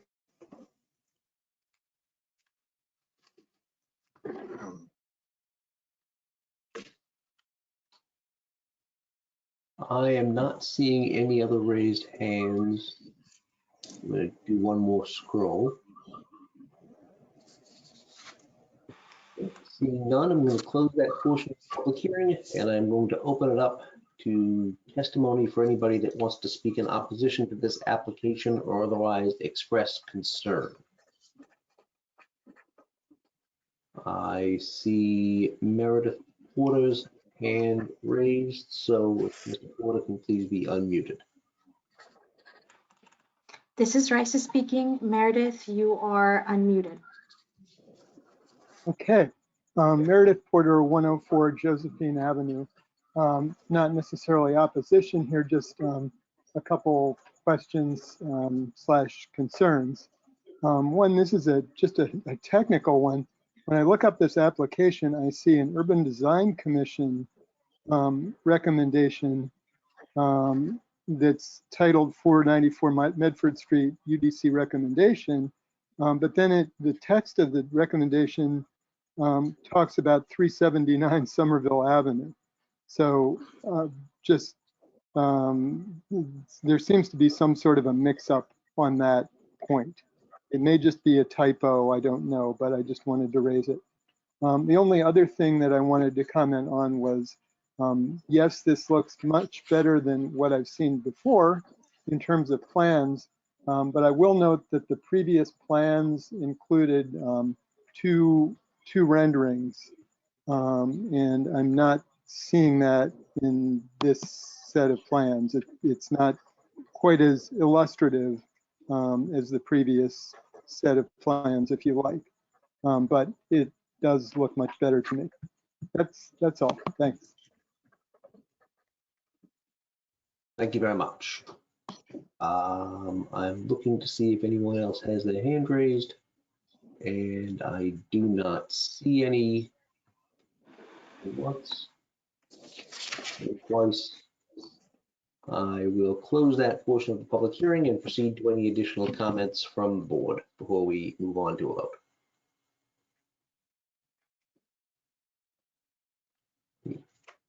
I'm seeing Russell. Thank you, Chair. This is Russell. This is a question either for staff or the applicant. I noticed that the staff memo from the 15th of December indicated that the plan did not and needed to include the location of bicycle parking that's provided under the ordinance. And I'm not sure that I see it here or saw it mentioned anywhere. Could someone, either the applicant or staff, clarify if this has been addressed elsewhere, or if not, where it might go? Mr. Chairman, this is Sarah White speaking from the planning office. If I could, I will ask the applicant to address that, because I think that that is a design issue that the applicant should be speaking to. Okay. Do I have that? Yeah. So I understand this requirement.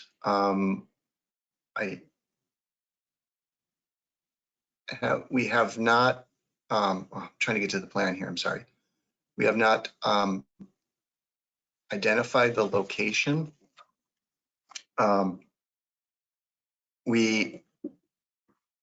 I guess I am not sure if it's something that can also be in the public realm, in the front of the building, where the neighborhood business would be approached. Otherwise, we would have to look at possibly doing it over in our drive area here, but outside of the easement. So it's a piece that we definitely need. We do need to work on. Yeah. So, like I said, I think the preference would be if we could keep it in the public realm, so that it's used by people utilizing the neighborhood business.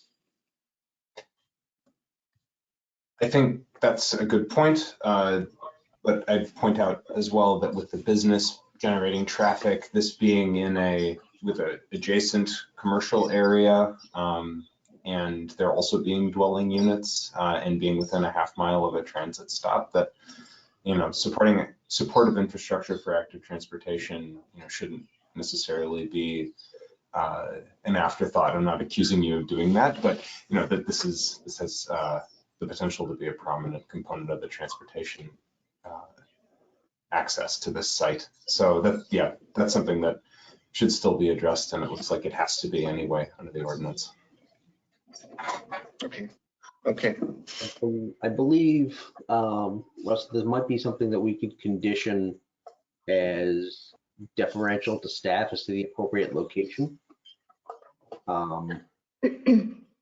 Because they will be obligated to address it, and it might be best done, instead of holding up the application for another few weeks to perfect the location of the bicycle park, if this is something that could be better addressed by staff as a condition. I think that would be totally appropriate. Mr. Chairman, this is Sarah. Oh, sorry, I'm sorry. This is the challenging thing from speaking from the ether. I end up speaking over you, and I apologize. That is definitely not my intention. So, Mr. Chairman, if I may, I hear the comments and I hear the discussion, and that is something that staff could condition and work on the language for that. However, I would state that that is something that we would condition to be on the property itself, not in the public way, just because of all of the work that would need to go into that, and they do need to provide some on site. They don't need to provide much on site, but they do need to provide a couple of them. Does the chairman or the board have any particular desire for how they would like to see that language structured for the condition?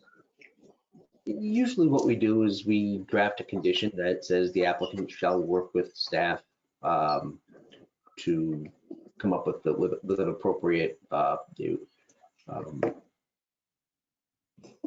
location, on-site location for the required number of bicycle parking.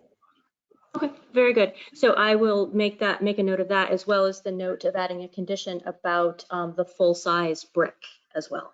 Yes, and Very to the extent that the applicant does want to work with the city on providing bike parking in the public realm, and that's something that can be achieved, we would encourage that. Very good. Great. Thank you, Mr. Chairman. Does anybody else have any comments or questions of the applicant or of staff? No? Okay. Following public testimony, review of the submitted materials and deliberation of the required considerations outlined by the Somerville zoning ordinance, I move to approve with conditions as discussed. Site plan approval to establish a general building in the mid-rise forward district. Seconded by Amelia. Chair votes aye. Amelia votes aye. Rob votes aye. Aaron votes aye. Debbie votes aye. Also votes aye. Congratulations and good luck. Thank you very much for your time this evening. Thank you.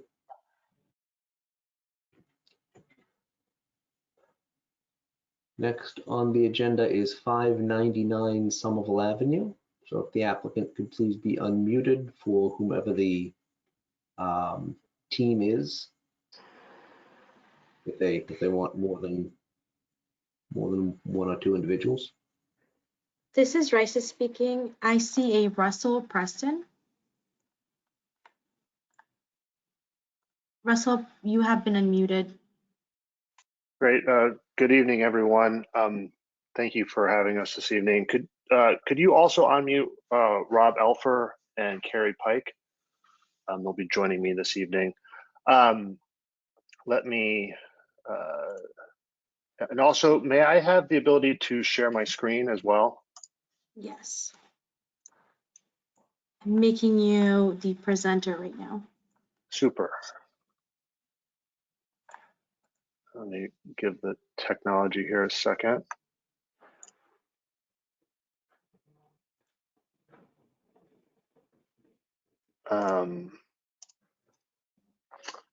Great. Good evening, everyone. Thank you for hearing us again. We were before you back on the 6th of January. I think we've spent some time going through the comments and the various sort of discussion we had at the last meeting, and have prepared a kind of concise presentation to take us through some of those questions that came up and really kind of dig into a few of the details. So first off, just to kind of reorient everyone, we're thrilled to kind of be working on this project. It's really focusing on enhancing this block of Somerville Avenue. It's a MR3 building, really targeting to kind of create a neighborhood scaled commercial building that's kind of focused on the kind of emerging tough tech industries that are kind of locating in this area of the city. So just the agenda I want to take you through is really just 5 general topics. Hopefully we can kick off some discussion if you have any other questions on these items. We have been going through this process as sort of a lengthy, almost a year now, or going on close to a year, with kind of the iteration with the neighborhood. I think some big moves have been made, sort of the evolution of the streetscape and the sort of general thinking around the areas of the public realm around the building. A lot of discussion around the design, materiality, and sort of general massing. We'll go through that a little bit later with Rob's portion of the presentation. And then I think, sort of the kind of refinement of the how the project can really be a good neighbor to what is, kind of an interesting site here around the sort of main street of Somerville Avenue, and then sort of the transition quickly up Spring Street into the residential neighborhood and streets beyond. So I think, overall, I think we want to hit on a few topics that really focus in on kind of the targeted discussion we had last meeting.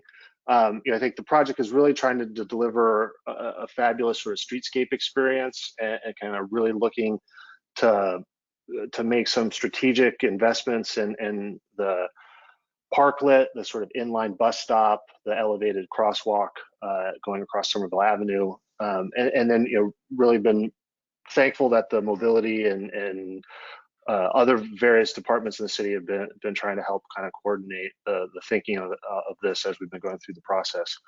I know we're going to talk through a little bit later the Spring Street sort of conditions, but I know parking came up. We'll touch on that again as well. I think we're very much thinking of this as a transit-ready neighborhood and sort of transit-ready building, and thinking about how the lifestyle of the people that will be working in this building can really leverage the proximity to the bus, the bike lanes, bike facilities on Somerville Ave, and then the not really a far walk to the Porter Squares T-stop. With that said, really when we look at the details of the mobility management plan and how this garage is going to operate, there's only 19 spaces that will be generally used once you look at all the dedicated uses, and I'll let Carrie go through the operations of that for you a little bit later. And then just looking at the floor plans again, really orienting good pedestrian access on the ground floor, and a variety of entrances and shop fronts to kind of activate as much as possible that ground floor along Somerville Avenue. And then looking to how we can creatively utilize the lobby to entrance sequence and sort of the building amenities and that corner stair that I'll ask Rob to talk a little bit more about later. And then kind of stepping up the building here, looking to talk to kind of create a condition that's really flexible. This is a spec building. We don't have a tenant secured yet, but we know sort of the conditions that they're looking for, and there's a variety of different types of tenants that could take a building like this and kind of make it their own. And I wanted to talk about that a little bit because there were some questions around that came up in the last hearing. Tough Tech is sort of a super cluster of different types of industries that really are looking at developing technologies and products and sort of solutions that take a long period of time to develop, sometimes 10 plus years, and they look like spaces like this, and they have people working on software, people working on material science, people working on robotics, all in the same sort of space. And this particular example is developing a new type of 3D printer. So you can see these are very flexible spaces and very adaptable, and the kind of range of uses you see here kind of fit into that category. And a number of those are all expressed are in various ways in the neighborhood or in Somerville already. And I think particularly a number more focused on kind of climate change solutions as well. So, specifically at this building, we sort of looked at various types of fit outs that occur, and we think, we could expect at least 98 permanent jobs here when we see an occupied building. I think we're trying to kind of create a condition where, it can meet a number of these needs for these types of growing businesses in the neighborhood. And then specifically, a question did come up in the last hearing. There is no vivarium. I know that was a potential question. So that will not be in the building. So another sort of question around the operations, and we talked about this at the last discussion, but wanted to kind of dive into the details a little bit more.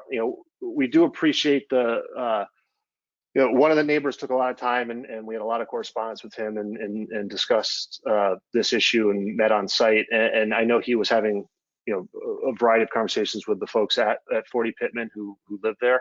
And these are the kind of conditions that we all landed on after looking at a number of different solutions that would address the concerns of those direct neighbors. So I think we've committed to deliver that sort of and work with our future tenants to deliver on the objectives here of really mitigating the views below a 6'4" height limit in the building, and really looking to make sure that both works for the future tenants and their kind of interior functions, and providing the kind of access to skylight and all, but also mitigates any direct views or that sort of adjacency concerns of privacy that 40 Pittman had brought up. In that discussion, we really focused in on these 6 window bays, sort of 6 windows on both the second and third floor. Really, those were the ones that were of the most concern and what we've committed to applying the window treatment to.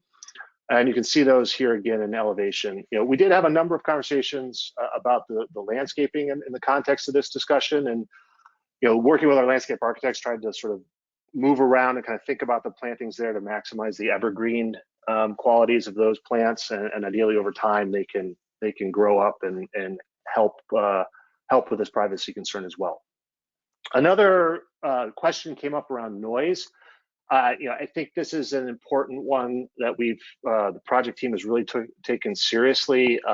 Bringing on an acoustical engineer very, very early in the process and working with them throughout the design team to think about how to address these requirements. And the ones particularly I thought was worth sharing was really the Somerville City kind of continuous noise limits here, and then where our kind of target design criteria are, and we're hoping to, in the daytime, beat that threshold, and then, as it ramps down in the evening and nighttime, be able to meet that with the operations of the building. Similarly, because of the spec nature of the building, we've tried to accommodate as much flexibility in the systems as possible. And that was kind of required us to, any type of air quality monitoring and the performance of the air systems in the building have to meet a variety of regulations depending on the future use, and have taken those into consideration with the design of the building. Another operations, mostly during the construction phase of the project, has come up, and the demo, there were a few questions around the scheduling of that and when we're kind of commence work. Our goal is to start to mobilize in March or April of this year to start to move on to demolition and then start to stage the construction. That is the current expectation. I think there's as with any construction project, we really sort of take a serious tone around how we make sure we're being as good a neighbors as we can, given the logistics and the requirements of construction. And we'll be working with the kind of city throughout that building permit process. But kind of at the most basic levels, we want to make sure the site is the people working there, especially the foreman and superintendent, are friendly to the neighbors, and we'll be providing direct cell phone numbers to the individuals working on site, so that if anything does come up, people will be able to get in touch with our team very quickly. So I'm going to hand it off to Carrie now to talk a little bit about the mobility aspects of the project. Carrie's from Howard Stein Hudson. She's been working with us throughout the planning and design of the project. I think there were kind of four big areas, sort of clusters of discussion questions that came up in our last meeting with you all this evening. And I think just to kind of reiterate, thinking about this site as being friendly to those businesses that are already thinking about climate and already thinking about how they get around the city in a friendly way. And then, working with the neighborhood to kind of address the concerns around the number of parking spaces and how to balance the realities of some of the types of functions and users of the buildings and their need for a vehicle access, but also looking towards the commitments we've made in the MMP to kind of set the stage to ideally move people and induce people to use the great transit facilities, and over time, ideally, that those improvements will further support that kind of multimodal lifestyle. So with that, I'll ask Carrie to jump in and kind of take you through the next series of slides. Thank you, Russ. Good evening, Mr. Chairman, members of the board. Carrie Pike with Howard Stein Hudson. Just a few slides. These are primarily geared toward answering some of the questions on mobility from the last meeting. And so here you see an overview of the site, just as far as access is concerned. So we are reusing the existing driveway on Spring Street, and that will be access for both the loading area and the garage ramp. And you can see that on this slide also the location of the lobby, the bus shelter, and our little parklet and things like that. And I'm going to talk in more detail in a moment about some of those different aspects. If you could go to the next slide, please, Russ. So just to go over all of the different pieces of our mobility management plan. So we're going to have a range of different kinds of parking passes, daily, weekly, monthly. Those parking spaces will be unbundled and at market rate. So what that means is not you just as an employee coming to this building, you don't automatically get a parking space. If you want one, you have to pay for one. So that's something that the city does routinely on this kind of a development project. All of these things, we've gone through some reviews with the mobility division. So all of these things have been approved by the director. Transit screen is another aspect. This is an information screen that basically will be in the lobby but visible from the bus stop outside, and it provides information about when is the next bus coming, how long will you have to wait. You can also, they're very customizable transit screens, and so you can also get information about such things as like the nearest blue bike station is here and there are X number of bikes available in that station at this time. So there's a whole lot of customization that can be put on that transit screen so that folks know what their options are at any given time during the day. And that will be visible from the outside. So, someone who doesn't work in the building can take advantage of that information as well. We will have 8 spaces in the parking level that have level 2 EV chargers. That's 25% of the spaces. The rest of the spaces will be made EV ready. And what that means is that the infrastructure for the chargers would be put into place. So the conduit raceways, that kind of thing, so that if we need to expand and put in more charging stations for vehicles as we potentially go toward a more electrified fleet, the building will have the ability to do that.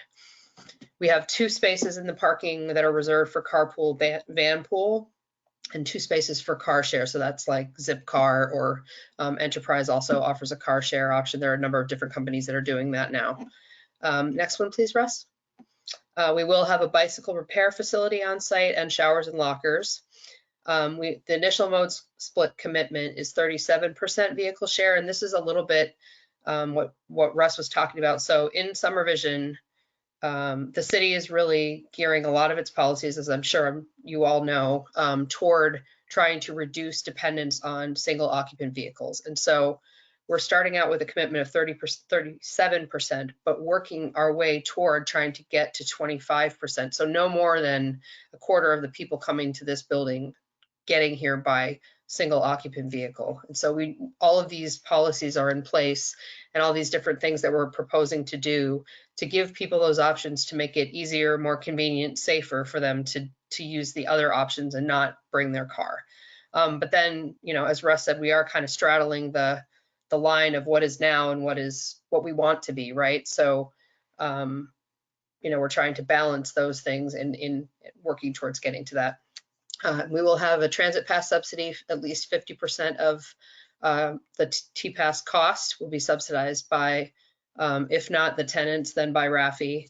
We are also going to be subsidizing the Blue Bikes membership for employees at the silver level, which is the company pays half and the employee pays half.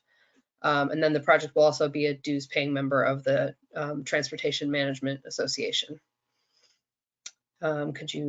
So now I want to shift gears a little bit. That was the sort of summation of our mobility management plan. We heard a lot of comments at the last meeting about safety on Spring Street and just a variety of concerns about our driveway, about the little section here of Spring Street that is 2-way before it turns into 1-way coming south down the hill towards Somerville Avenue. And so I want to just talk a little bit about this is on the left is a piece of our transportation access plan that was submitted to the mobility division. And so I just want to take you through a few things here. Russ talked about the crosswalk across Somerville Avenue that's going to be raised. That's going to change how this, in addition to the extension of the curb farther down Somerville Avenue and putting the bike lane up onto the street, or up onto the sidewalk rather, sorry. Those things, it's really going to change, I think, dramatically how this area functions. And the primary reason for putting in a raised crosswalk whenever you used a raised device, it's really about trying to control speed. It also, in the case of a crosswalk, it elevates the pedestrian a little so that you can see them a little better. One of the things that came up in the last meeting was about the idea of a raised crosswalk across Spring Street. There were a number of concerns just about, you can kind of see it here, the red cars. If there are cars parked in those spaces, there's not a lot of space. It's not really clear where you should be if you're coming down the hill versus when if you're turning into Spring Street to go basically to our driveway, because the section ends there, the two-way section. But raising the crosswalk across Spring Street isn't necessarily going to address those safety concerns. It would elevate the pedestrian a little, but you don't really have a speeding problem for folks coming around, either whether they're turning left or right, to or from Somerville Avenue, because you can't make a right turn very fast unless you're sort of screaming around the corner on two wheels, which I would suggest might have whole other issues that aren't necessarily dealt with by design. So we think there's some better options to improve the safety of this little two-way section. And those include, we're proposing to remove these couple spaces of parking. The red cars are actually in the plan key there, you can see. Those are proposed to be removed, and part of that is for safety. Then we can put, it's not shown here on the plan, I apologize, I think we missed a line, but we would put the double yellow line on Spring Street so that it would be clear where you're supposed to be when you're entering it or when you're coming out. If you're coming down the hill or you're coming out of our garage, you would know that center line, the double yellow line that's on every main road, that tells motorists, you're supposed to be on the right side of the double yellow line, keep the line on your left. So that would give the folks going in both directions more direction and then also this would help facilitate our moving into and out of the garage, which I'm going to talk about on another slide in just a minute. So this is why we don't really think that raising this crosswalk across Spring is necessary. It isn't going to address the issues of sort of confusion about where to be. A lot of times, most of the time, raised devices are used to slow folks down, and you can't, probably on a right turn where it's tighter, you're not going more than maybe 10 miles an hour, but even that I think is a little fast. Maybe the next time you're driving somewhere and you make a right turn, sort of pay attention to how quickly you're going around. But if the radius is fairly tight, which this is, so I don't think it's necessary to raise this crosswalk to make this area safer. I think we can do that with some markings, with some signing, with removing these couple parking spaces here, just to make and be able to add the double yellow line to make it more clear where everybody's supposed to be. If you could go to the next one, Russ. Now I want to talk through the turning movements. This was another question that came up at the last meeting, was about how folks are going to maneuver into and out of the garage and the loading dock. So this is for a passenger car. So here you can kind of see there, you've got two cars side by side. One is entering and one is exiting. So I'm going to go over, and I apologize, Russ, hopefully you can follow along with me and point for me since I can't point. We'll start with the entering car.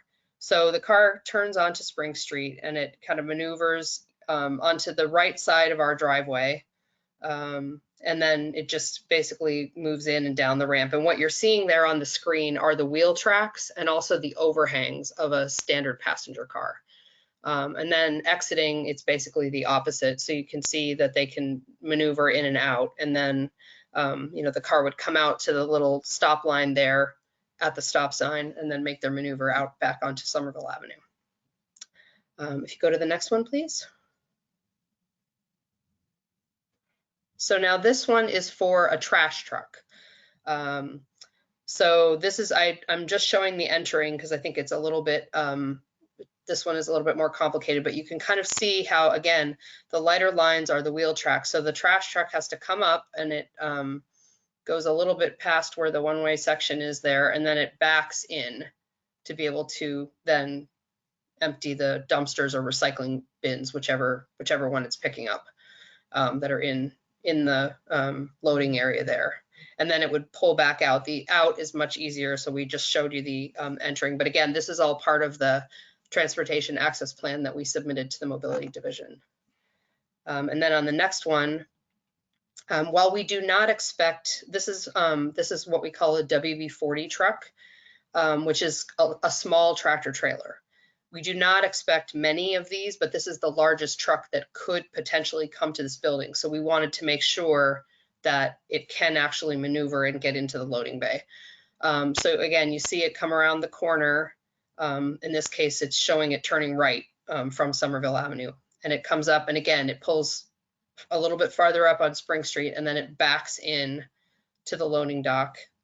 And then it would unload, and we only expect maybe one of these a week based on the type of businesses that would potentially be tenants in this building. So typically the deliveries would be in smaller vehicles, more like a single unit truck, like a FedEx kind of truck. Those types of trucks would be more typical, but we wanted to make sure that it would work for this type of a truck as well. Next one, please. And then the last topic I have regarding mobility is about parking. We had a fair amount of discussion the last time just about, what is the right amount of parking. Russ showed the graphic earlier of that we're just outside what would be considered the transit, the transit friendly zone by about 300 feet. We do have, bus lines that run. So, and I also talked about earlier about how we're trying to balance between and think about this in a very practical way about how we are, we're trying to work with the city and meet those goals of trying to reduce the number, the dependence on cars and, think about how that impacts climate change and everything, but also trying to be practical about what these types of tenants might need in terms of parking. And so when you think about our numbers, so we kind of came in, depending on if you look at the zoning, if we were in the transit area, it would be a maximum number of parking spaces of 44 spaces. Where we are, it's a minimum based on the zoning, the way the zoning's written, of 44 spaces. We had some back and forth and we were asked to reduce the number. So we've come in at 33. We described some of those. We do have a couple of accessible spaces in the garage as well, but there's really 19 spaces that are available for sort of general purpose, and those spaces will not just be given out. Folks will have to buy a space effectively if they need one. So we think this is the kind of right amount to balance between where we are and where sort of the industry and the city want to go as it comes to transportation, and also put us in a decent position in terms of being able to market the building and and be competitive in the market and make sure that we're able to find tenants for the building. And I think that is it for me. Russ, back to you. Great. Yeah, thank you, Carrie. I think we've really tried to kind of go deep on the transportation on this building and kind of really had a lot of discussion with the mobility as we were thinking about that. I think a couple other just operational things that I wanted to mention. Thinking about how we'd be a good neighbor here with this building and really kind of precluding our occupants to have street parking, sort of making sure that the resident street parking is for residents.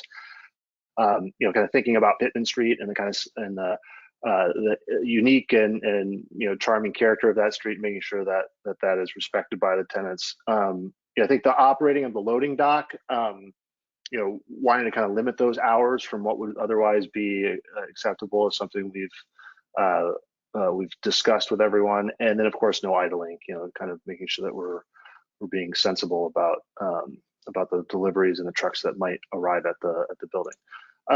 So with that, I wanted to kind of just transition to some design questions that came up. If you could maybe unmute Rob Elfer, and Rob will join us here. Oh, great.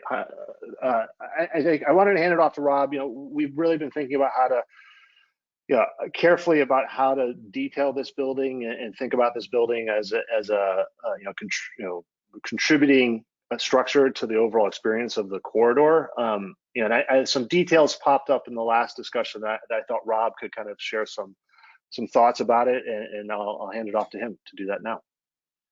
Thanks. Thanks very much, Russ, and thank you for allowing me to take a few minutes of your time to respond to some of the questions we had last time. So I think the view you have on the screen right now is probably the most important view in our mind.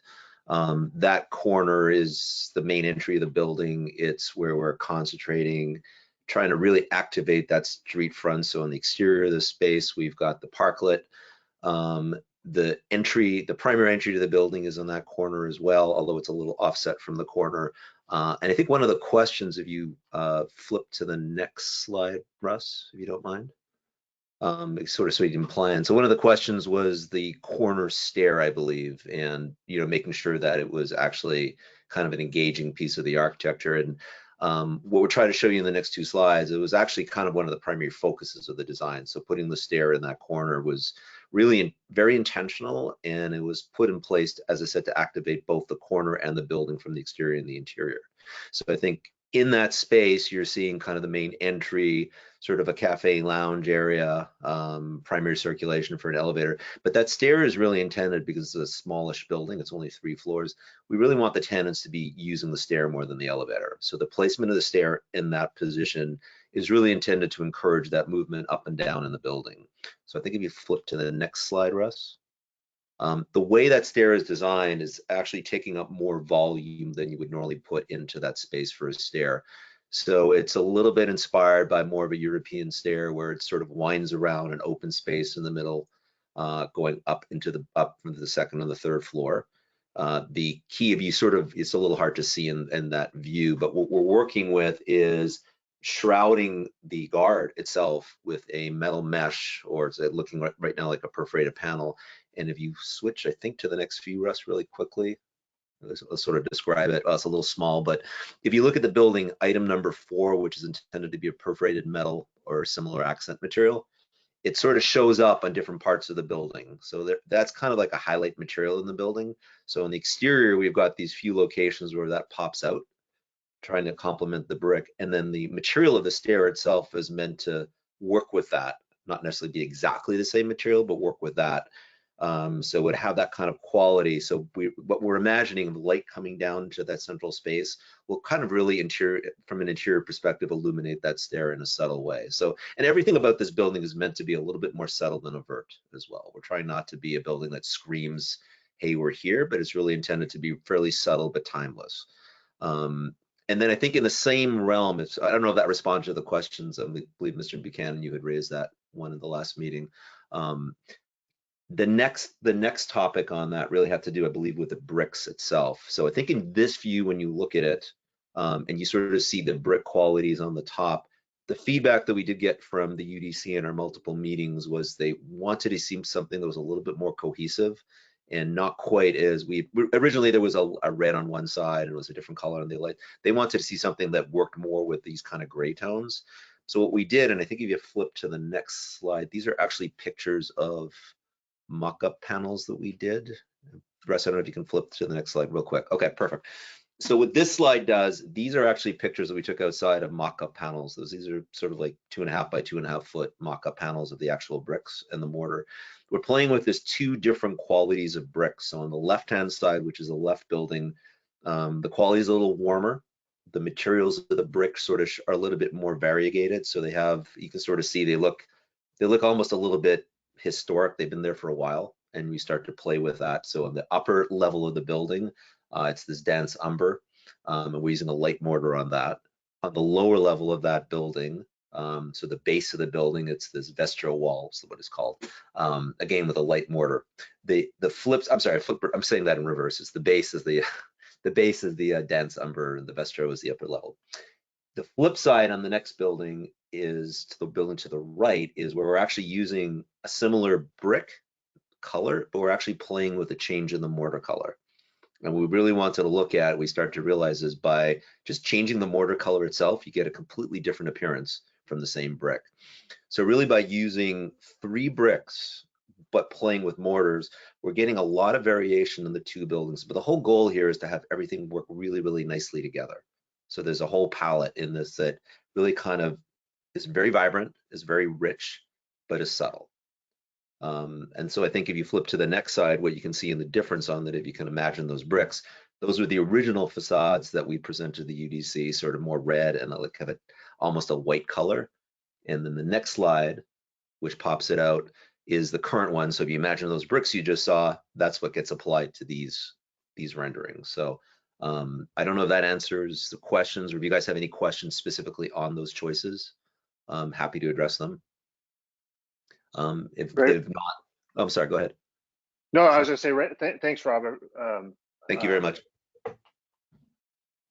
So I hopefully, we could happy to entertain questions when we're almost done here. I think there's just a couple more items. We did discuss the mural at the last meeting after kind of circling back with our team and kind of talking through it. We're entirely committed to this idea. So I think that, if the board feels the need to condition this, we're happy to do so. I think we're all very excited about the potential for the art there. And then, just sort of wrapping up the kind of thoughts around design, there was some comments about the landscape and really kind of understanding the priorities of the community and the city around native species. So I believe Tori was here earlier. I don't know if she still is, but I just wanted to thank her for the submission. I know she offered to give some time to advise us on this. I'd like to welcome that. I think the particular focus on making sure the species selection, as she puts it, maximizes the Lepidoptera and otherwise wildlife support. And I think there are, working with our team, I think there were some there's clearly some improvements to this list that would address those priorities of the community, which we're happy to do so.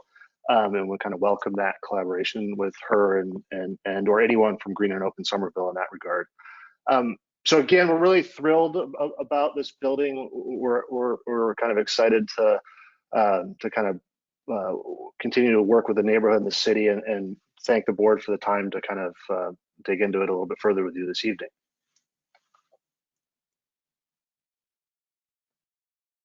Thank you very much for the additional presentation that I think addressed the concerns that the board and the neighborhood had.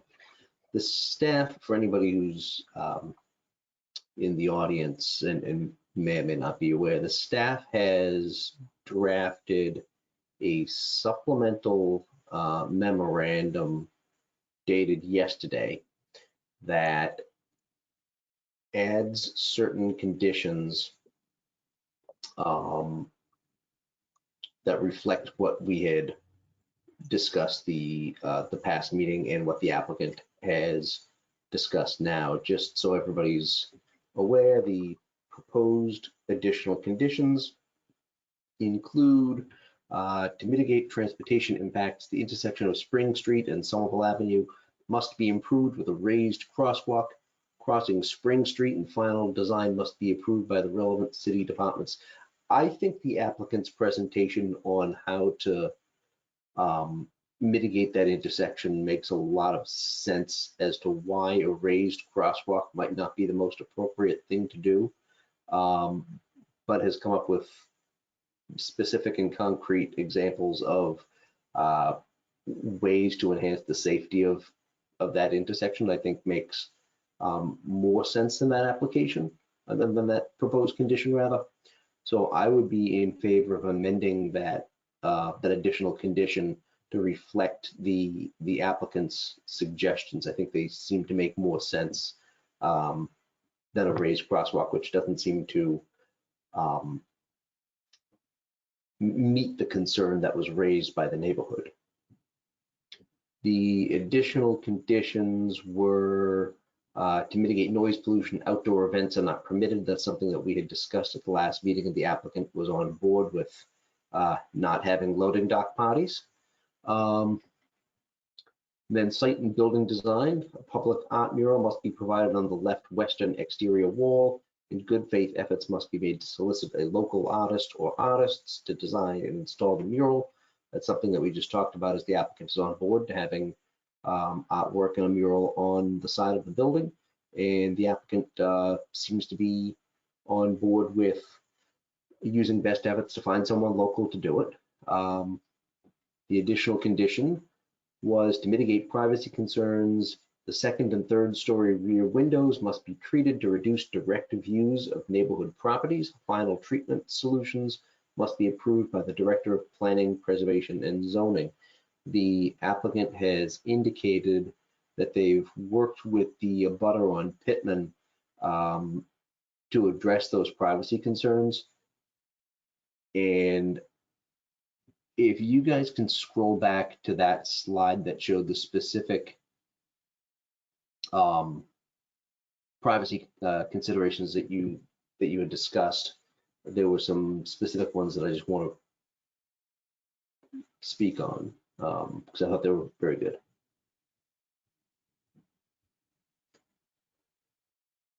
There you go. Right. Mr. Chair, this one? Yes, thank you. Let me make that a little bigger. Sure. You know, we could condition that the window treatments are fixed, and the installation will block the views towards 40 Pittman and will be installed up to a height of 6'4" above the finished floor. So what the drawing shows is that the windows don't interfere with, you know, sight lines into people's homes.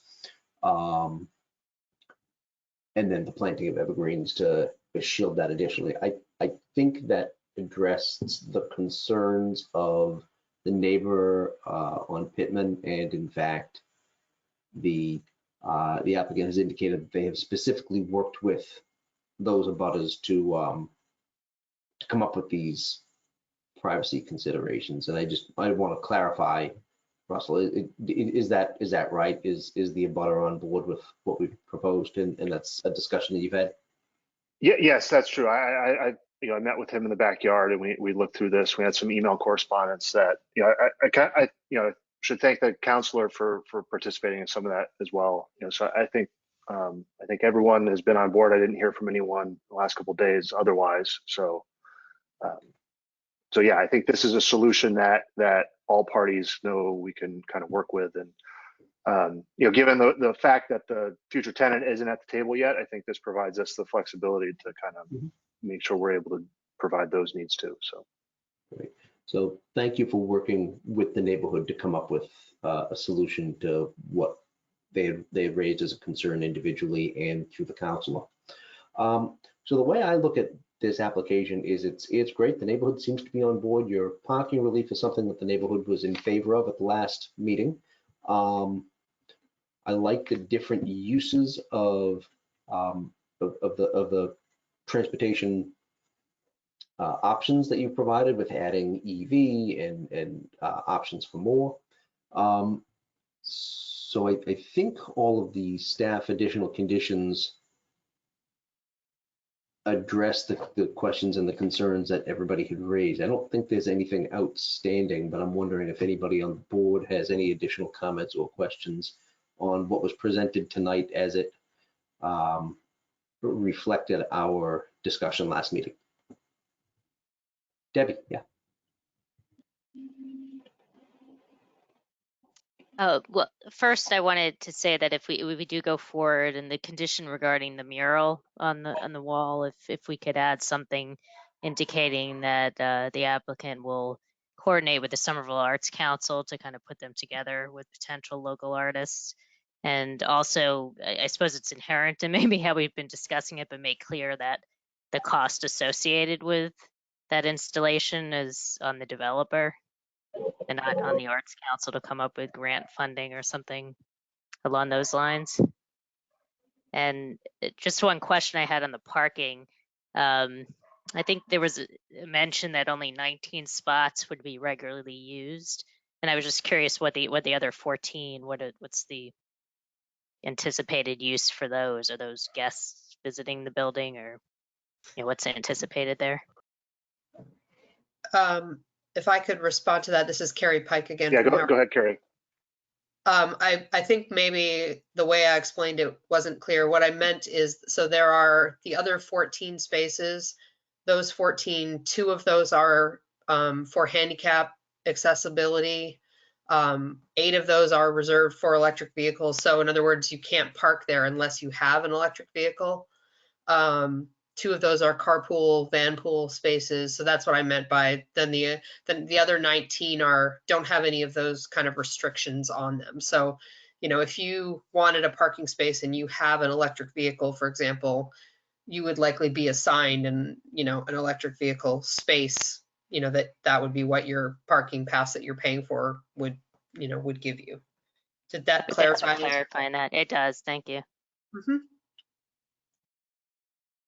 And Mr. Chair, if I may, the other question that was brought up around the mural, that is at our cost, at the project's cost. I think that hopefully is not, it has been clear if we haven't stated it that way before. And the team has experience working in the past, I believe, with the Arts Council.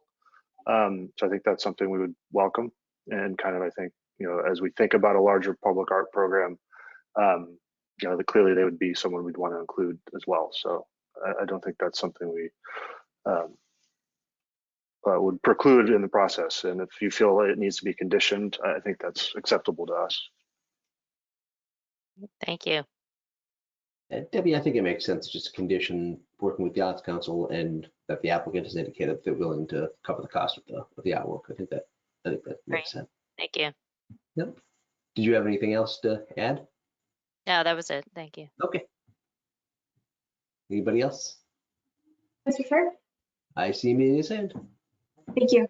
On the transportation mitigation condition that you proposed, I just want to follow up on that point.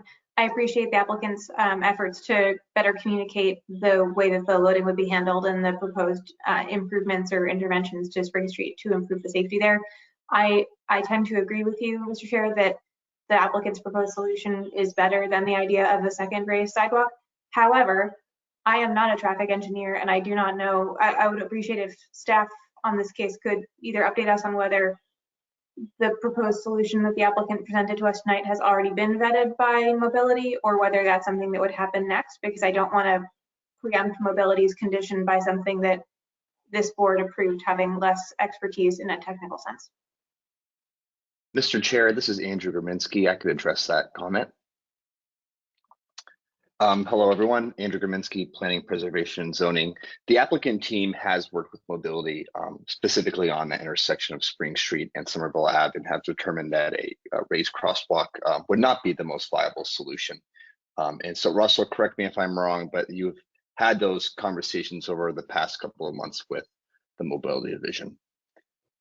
Yeah, Andrew, that's correct. I was not able to connect with Justin from mobility today over the last 24 hours or so since we saw these conditions, but he and I have emailed and we're hoping if needed to maybe talk tomorrow even, just to confirm. But we have had a lot of discussions around the kind of whole intersection, including Spring Street. So If I may, I have great deal of confidence in Howard Stein Hudson's proposed design here. I just would like to maybe ensure that the condition that we're dictating reflects that the proposed solution or other as directed by mobility, just to make sure that they are addressed. Because this memo was dated only yesterday, I wanted to make sure we were coordinating appropriately on the different changes there. So thank you. Mr. Chair, if I may, this is Carrie Pike again. I think everything that we showed you tonight was in the TAP plan, so mobility has seen it. So for example, the parking restriction, the only thing that is not there is that double yellow center line. And I don't think we have any issue, with amending the plan that we submitted to mobility to show that line. It was just that one thing, I think, is the only change that is different from what they had seen previously. Thank you. Does anybody else on the board have any questions or comments? Aaron? Thanks. Quick one, actually. One was just a jargon point of clarification for the community and maybe for myself. You mentioned there was no vivarium, which usually means there's no animal testing and there's no animal testing facility on the site. So it's not that you're not even, saying you're finding tenants that don't have animal testing. There is no infrastructure capability for animal testing in the long run. Am I right in understanding that? That is correct. Yes, and I apologize on the vocabulary there. And I know there are some neighbors that are in that industry and attuned to that word, but yeah, there's that facility is not contemplated nor could really function in a building of this size, and not necessarily needed with the type of tough tech kind of tenants that we're expecting to potentially move in here. So no, but I just wanted to make sure that was clear. It came up and we didn't answer it last meeting. So yeah, no, I appreciate that. And then sort of the second question is around that tough tech. So, if you look in the zoning, the uses, right? The use is kind of this umbrella category of, R&D or laboratory space. And I think you guys have enumerated pretty well this tough tech, which is really reminiscent of what's across the street at, Green Labs and things that Rafi has good experience in. However, that umbrella sort of term that is allowed, and I could even envision for this building, because it does have the HVAC systems for it, is around more fine chemical or biotech. So I'm just kind of wondering if you could elaborate your thinking on, tough tech versus biotech, and how you're envisioning this building could potentially work for one, the other, both. that's a little bit different functional requirements is why I'm asking. Yeah, no, it's a good question, and it's the way to probably properly think about it is these tough tech industries, which the life science sort of industry is part of. They all are long research and development phase sort of companies. They have various stages of funding and rounds of investment, and sort of startup sort of growth patterns are very unique. So the way we've tried to envision this new building typology around tough tech is something that's more akin to, we kind of harken back to the Sears Roebuck warehouses of the teens and 20s. Something that's very robustly built to accommodate a variety of uses. And it just so happens that if you look at that kind of Venn diagram, some require lots of air and it requires the venting, and some of those uses that are working on batteries or energy or material science also require those vents. Some require workshop space and process raw materials, and then they just need to have good collaborative space. And I think that's kind of the puzzle, and speaks to a little bit of what Rob talked about with the stair. The challenges when we talk to these tenants is getting all those interdisciplinary people that are in the same company to actually come together. And you have a computer scientist and a material science, and how do they speak the same language and collaborate? So it's been a real fun puzzle, because so there are some similarities and overlap for sure with the life science sort of uses, but I think there's also some peculiarities around some of these companies that we're trying to tap into and provide a facility for.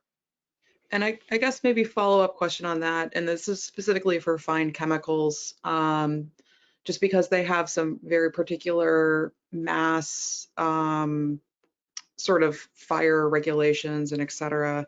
Could you speak to maybe Ravi's experience with dealing with some of these, like, small pharma or startup kind of scenarios where you might have a chemistry lab, and if you did happen across a tenant like that, how would you envision, sort of handling some of the hazardous waste requirements and dealing with those? I'm trying to get a no, that's a good question. There has been some experience with addressing issues around the development of these materials, and and the fire. I have not. I know members of the team have had good collaborations with all the departments in the city, and sort of brought together sort of a cross-departmental review of these types of users when they do come across the situation that involves life safety and concerns around just how do we how do we bring together a building plan that's going to be suitable for the use? And they've done that with some success. And those, you know, those companies are in the neighborhood and have been operational now for a little while. And I think that's a testament to kind of, you know, the kind of agile, sort of collaborative nature of the departments there in the city to kind of, you know, kind of look at these, not necessarily new uses, but just sort of to support these businesses that are growing, need to have kind of that you know, sensitivities around developing a solution and working together on it. So I think we, you know, that set up a good precedent. And I think if we came upon who knows what kind of tenant with what kind of technology they're developing, I think the city has that sort of way of doing things and bringing together the kind of brain trust to help solve and kind of get everyone comfortable from the fire or whoever it might be on the building side of things. So, Okay. and that's worked well. You know, that's worked well in you know, in other spaces. Yeah, that's helpful, and I think, you know, gets across some of the concerns of, you know, you've got sort of battery versus, you know, cancer drugs kind of thing. Right. No, it's an important for the operations of the tenant's business too, and they take it very seriously and hire really exceptional consultants as well in that regard. So I think we are, you know, kind of, we are in a unique position with what's happening, I think, in the region to sort of look at how, you know, how to solve some of these research and development challenges. And, you know, I think that's, there's been a lot of smart people at the city and within the tenant community to make sure that happens. So. All right.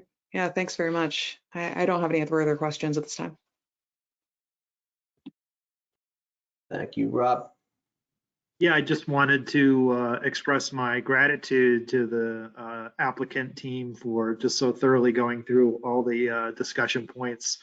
I really appreciate it. I think you really nailed this. I just wanted to say that. With respect to the mural, I mean, to set expectations, you know, I think at any point in time, a developer could come along and buy the adjacent property and block something. So we're all aware of that potential, but in the meantime, we appreciate your willingness to do something there, even if it's only temporary.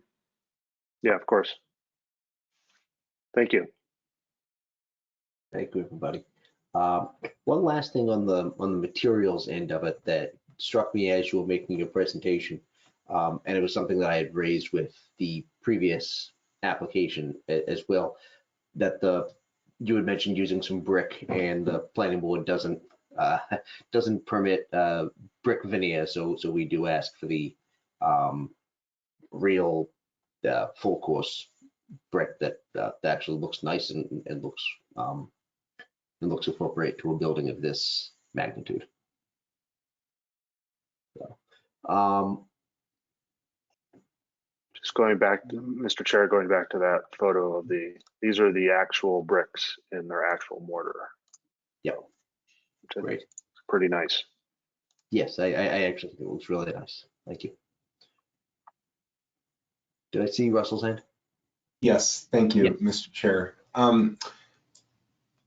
Russ, would you mind going back to whichever slide had the noise table on it?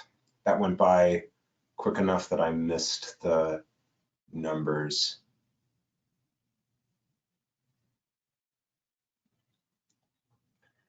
Thank you. So, yeah, go ahead. So would you mind scrolling to the right slightly? Oh, sorry. Yeah. It's okay. With the thumbnail bar there. Yeah. Okay. Yeah, there we go. Sorry. Go to meeting quirk here with screen sharing. Sorry. Yeah. No. Just seeing this answers my question. I know that the accepted annoyance threshold is inside is 40 dBA, and it looks like you're well. And outside I think is 50, 55, and you're inside the range here, if not below it. So never mind that. Thank you.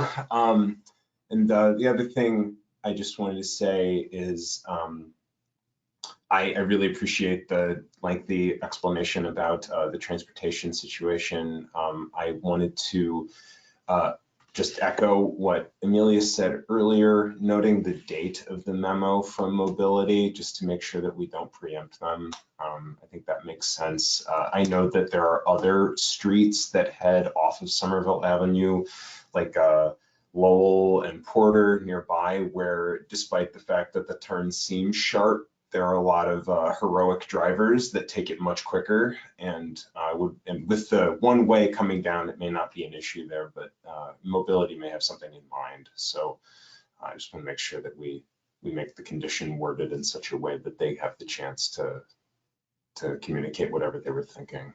Other than that, I think this is excellent, and thank you for your effort here. Great. Thank you. Thank you, Russell.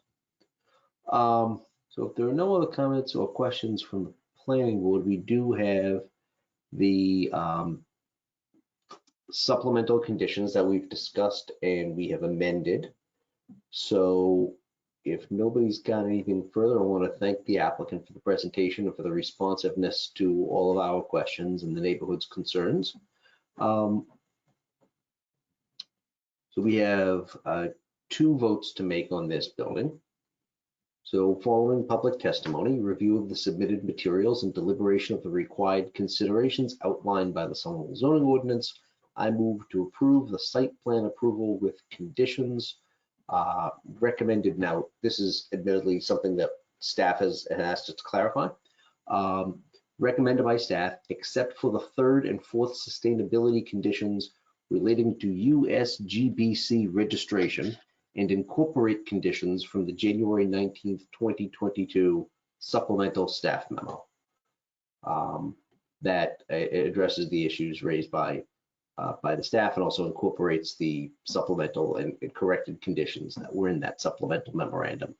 So that is the motion. It is seconded by Amelia.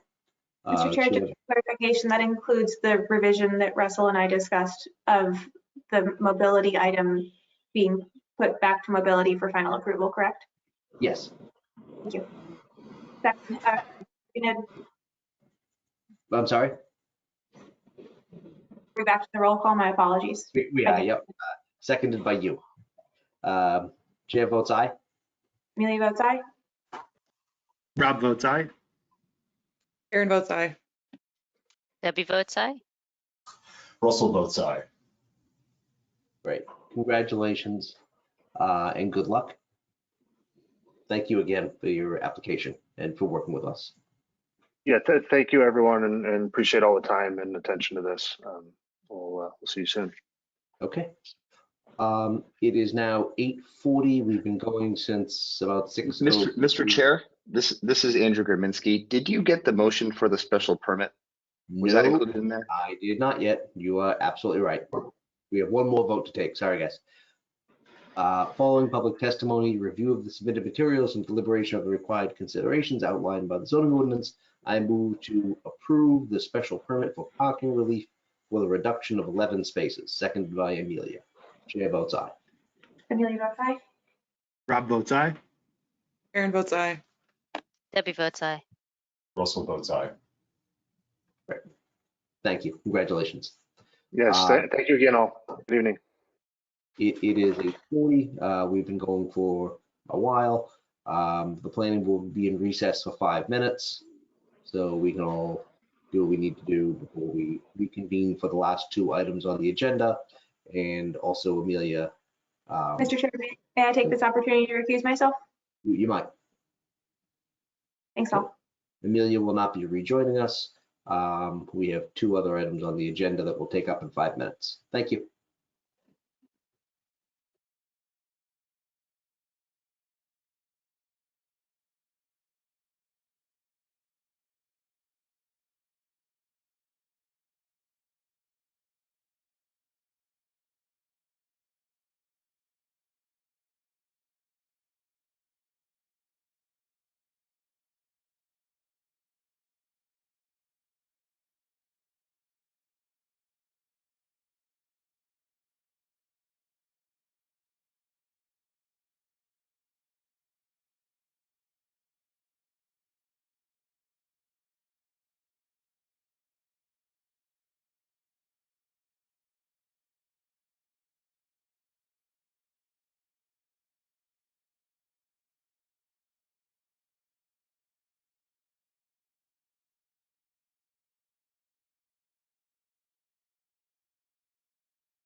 Okay, we have the planning board back as it is currently constituted with Amelia's recusal. Right, so we're gonna go back on the record, okay?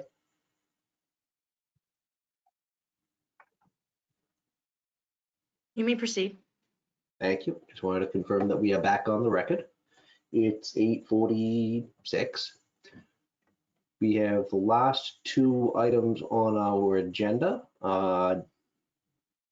153 South Street will be next. This is one that was previously opened and has been continued a number of times. So if the applicant at 153 South Street could please be unmuted and a screen be shared if you need to, we can enjoy your application. This is Raisa speaking. I have a list of the applicant team. I'm going to unmute Rola Idris, who will be their presenter.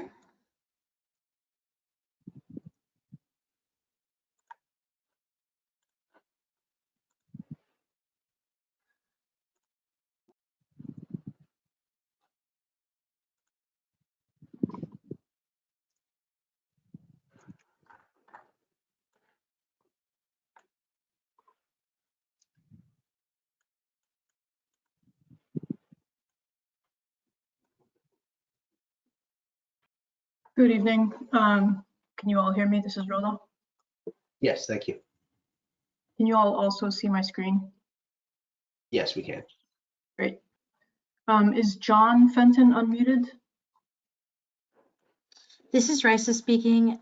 He is being unmuted right now. Great. Should be able to speak.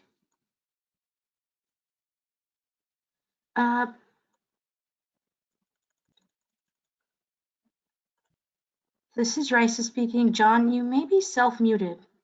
There we go. Hear me now? Yes, we hear you. Great. You are a little faint, so you either might need to turn your mic up or speak a little bit louder, please. Okay. Is that better? Great. Good evening. My name is John Fenton. I'm a co-managing development partner of the Boynton Yards development in Somerville, and pleased to be here tonight. I'd like to thank you, Chairman Capuano, and the members of the board to hear us this evening. We'll try to be brief. I know it's late. We're pleased to present to you tonight a major amendment to our existing master plan. We believe this to be an enhancement to our existing plan and one that is a natural extension of our efforts to date to transform Boynton Yards consistent with Summer Vision and the Union Square neighborhood plan. The applicant seeks to expand the master plan by 500,000 square feet from approximately 1.3 million to 1.8 million, doing this by adding 561 Windsor Street, which is an existing building, and a parking lot across the street called Zero Windsor. The project seeks to balance the public policy issues by supporting the creative economy through the conversion of 561 Windsor to a 95,000 square foot arts and creative enterprise hub, which we hope will be able to expand throughout the overall master plan.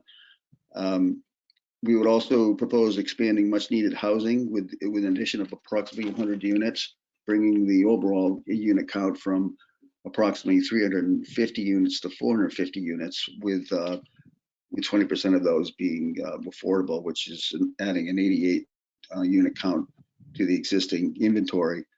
Also expanding the civic space by 12,000 feet.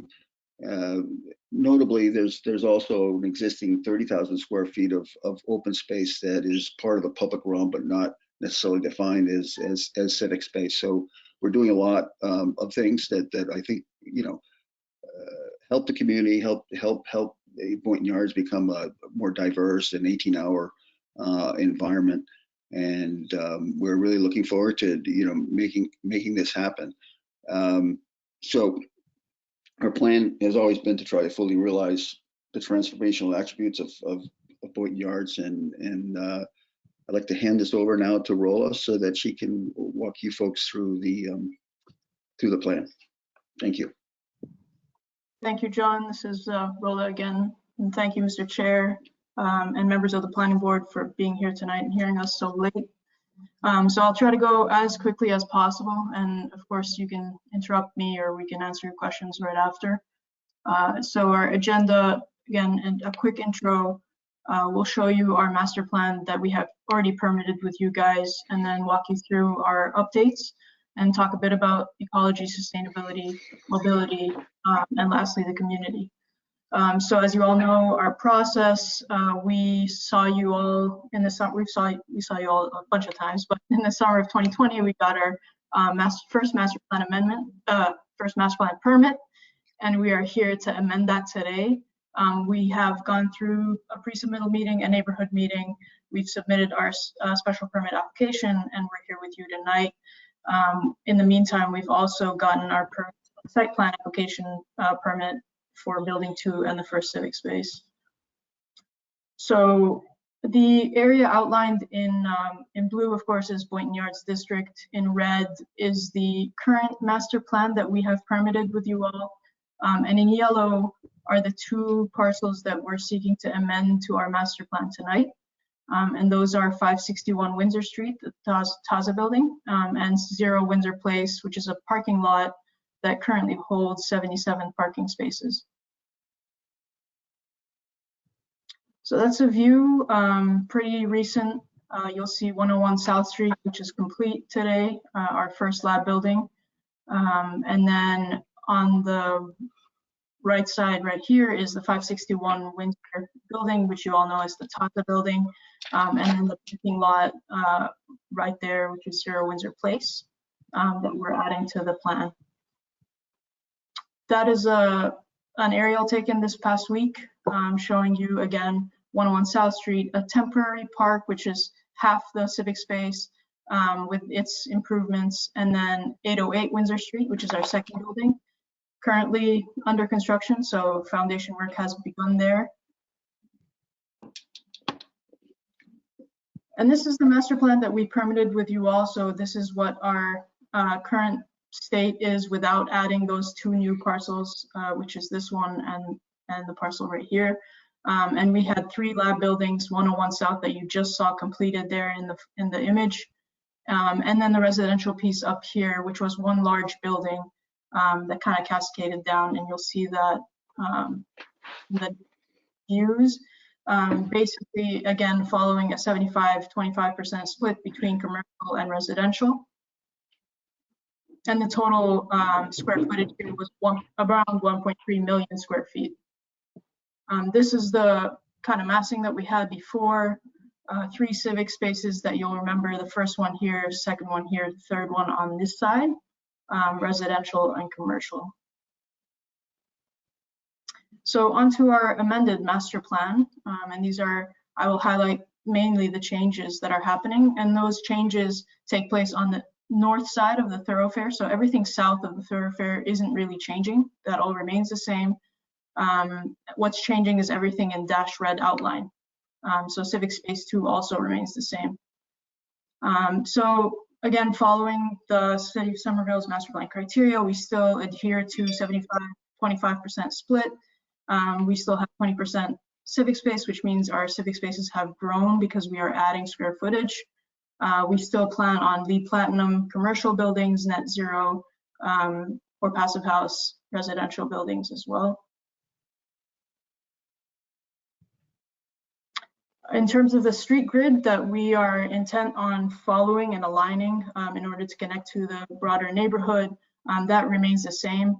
The only difference there is since we are now renovating 561 Windsor, we're also improving the streetscape along that. So kind of the thoroughfare will extend outward, not necessarily a curbless condition, but at least it will be improved as well.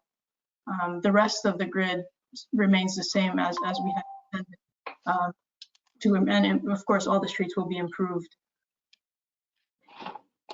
In this plan as well, what you're seeing is, again, we are still highly, focused on pedestrians and cyclists first. So this plan only improves that and helps to continue the grid and align it, and perhaps begin to entertain the community's requests on a bridge that also connects over to the other side. So that's something that's still in our minds. We're working hard on that. We have beginnings of proposals as well. So zooming into the site, again, looking at the changes, you'll see an improved, in our eyes, it's an improved plan. Everything in red text here is the change. Like I said before, everything north of thoroughfare, these buildings remain the same. So building 4, Taza building, that's remaining as is. It is 95,000 square feet today, and it houses a lot of artists. It is rented out as an office space, artist space, and it will remain that way.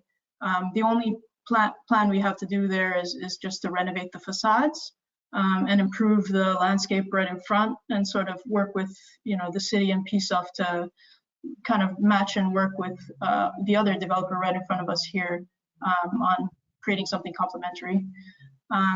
On the north side here, what we've done is we've added 300,000 square feet, another lab building, and then the residential piece has been remassed, and an additional 110 units have been added to balance out the additional commercial space. So instead of 330,000 square feet, this is now 450,000 square feet of residential. So in total, if you look at the expansion that we're talking about today, it is around 500,000 square feet. That is plus 395, which is commercial, which adds building 4 and 5 together. And then plus around 100,000 square feet of residential, which adds 110 residential units. And that's, to sum it up, our civic space, as you saw, used to be somewhere here. We've shifted that to align to our first civic space, and it has grown.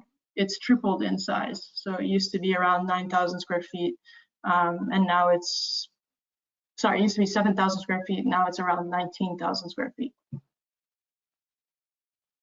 In terms of phasing, our first phase is complete. As you all saw, we have adjusted the way that our phasing works to kind of work with the pace that we're going at, and the improvements we want to bring to the city.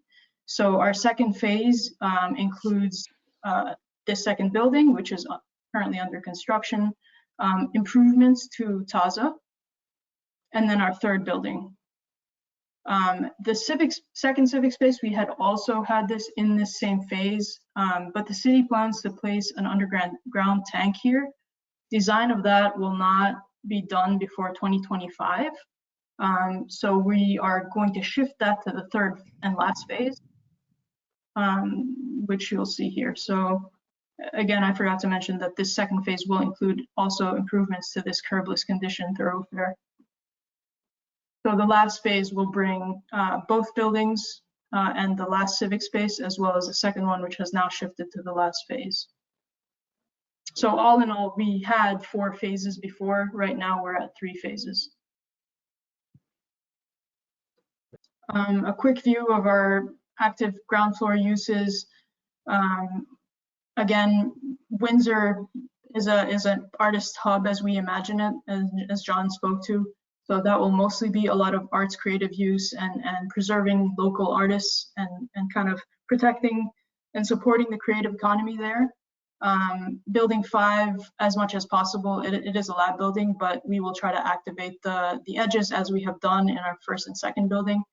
And then building 6, the remassing of that has allowed for sort of like an open courtyard that we think complements our thoroughfare well and kind of brings people into this zone, versus before it was more massive and kind of spanned the length of the whole site.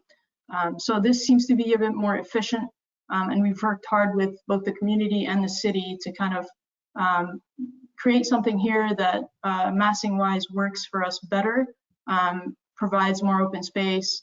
And again, this is just the massing envelope. It's not necessarily the actual building design.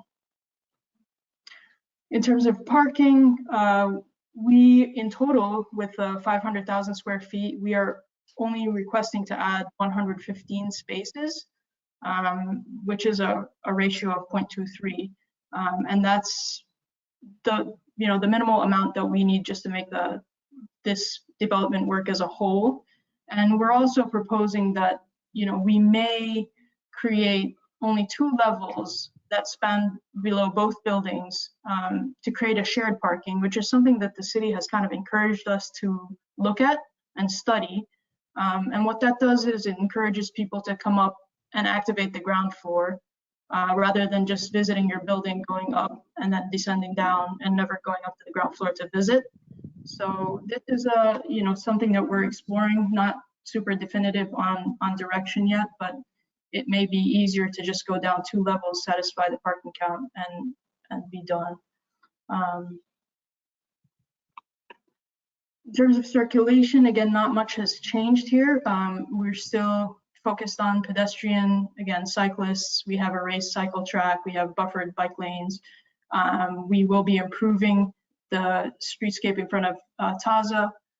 What you'll see outlined in yellow highlights are still our intent not to preclude a pedestrian bridge and landings for that. So that's something that's under study. We've shared a brief sketch of that with the city this past week. So we look forward to working on that with the city and the community. This is what the massing looks like, adjusted. So you'll see Taza remains the same, another lab building there, a larger civic space that aligns to civic space 1. And then the massing of our residential piece, which takes the form of 2 Ls with a lower base and a courtyard. Again, that courtyard will be activated and we can also activate the top of this lower base, thinking about green roofs and more to come there. So this is a view, again, none of this is, final design or anything. This is just massing envelopes. And you'll see that building behind there, and then the lab building also behind building 2 in Taza. And this is the north side. So that's a clearer view of that lab building plus the residential piece there with some activated use on the roof there.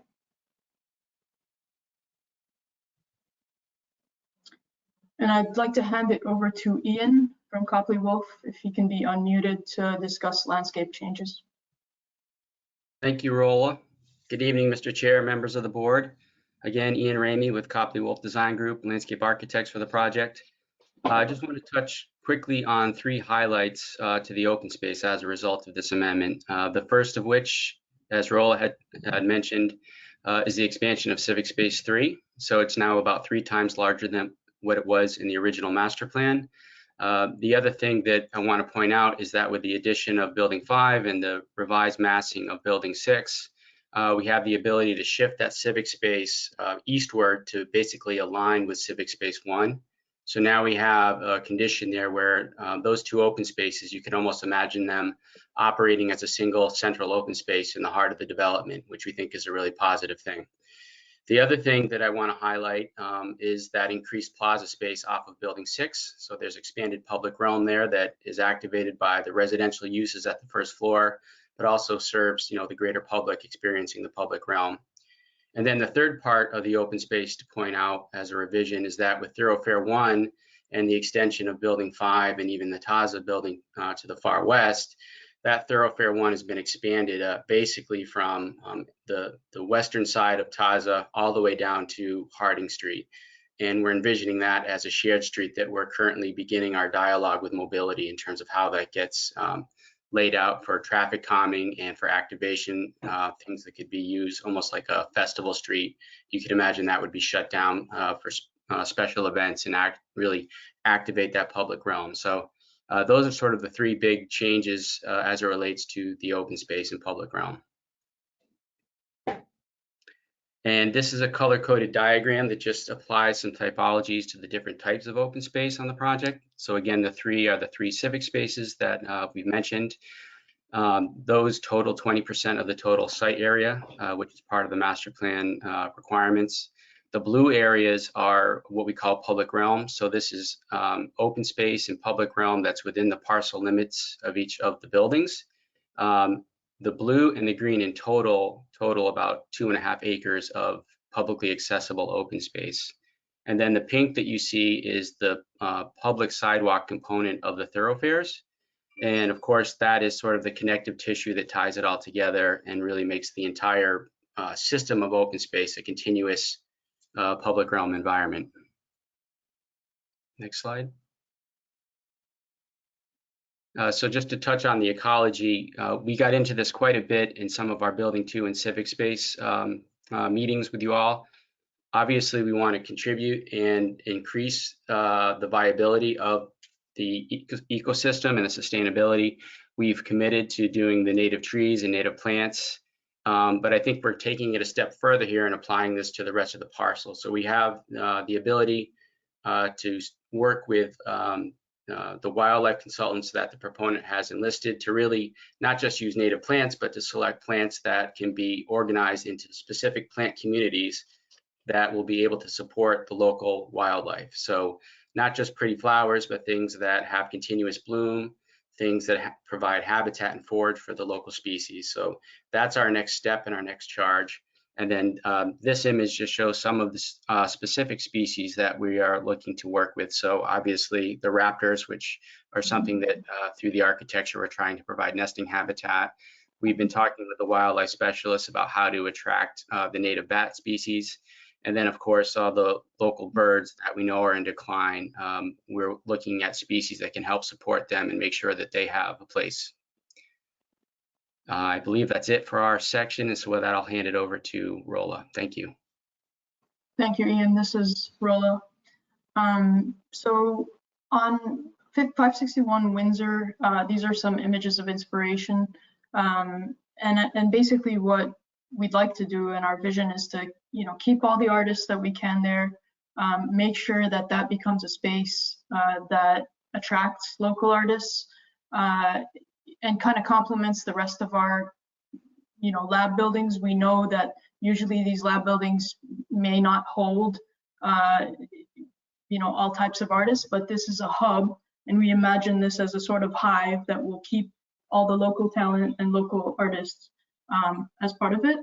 And so some of the things we're imagining also doing to this building, in addition to renovating its facade, is creating a green roof that we think will go a long way. We've heard that request from the community on many of our lab buildings, but it's so hard to accommodate there because of all the heavy mechanical equipment. So we think that this may be the opportunity to create a green roof, in addition to trying to do that at our residential piece as well. You'll see an image here of a painting on a brick wall. Those are some of the things we're kind of thinking of, large scale murals on the side of the Taza building that may also help stimulate art, simply by creating a competition to bring in local artists that kind of paint murals on the walls as well. In addition to that, these are some of the spaces of inspiration we're looking at for our residential piece as well as the thoroughfare. So this is actually an image that the city shared with us as a curbless condition that they like, and so we're trying to take inspiration from that for our own thoroughfare. Bow Market is always inspiring as well, looking at the typology of a courtyard. How do we activate our ground floor, second floor spaces there? And of course, other imagery as well that we're kind of looking at right now. And we haven't really designed anything, but these just serve to kind of reinforce our idea that this plan is improving as we move along. In terms of mobility, as you all may know, we're working with multiple consultants and the city on not only figuring out traffic, but also creating a vision that's sustainable to improve mobility in Boynton Yards and the area surrounding.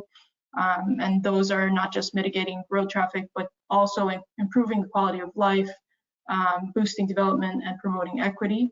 We worked with a consultant called GEL, and they've produced a comprehensive 100-page mobility playbook that we've shared with the city. So if anyone from the audience or you guys also want it, please reach out. We're happy to share the book. And these are just a few snippets from that book. And basically what they've looked at is, multimodal transportation, last mile efforts that kind of reduce single occupancy vehicles to the site, and ways of encouraging that. And what they focus on is, how do you get people out of cars? Basically, it's looking at making things more comfortable, more convenient, and more connected, because people don't want an unpleasant experience.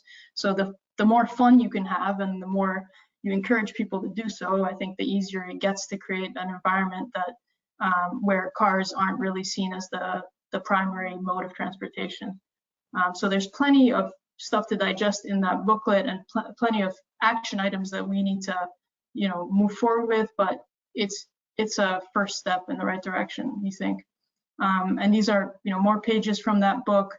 There are maps that have bike recommendations, walk recommendations, as well as public transit recommendations.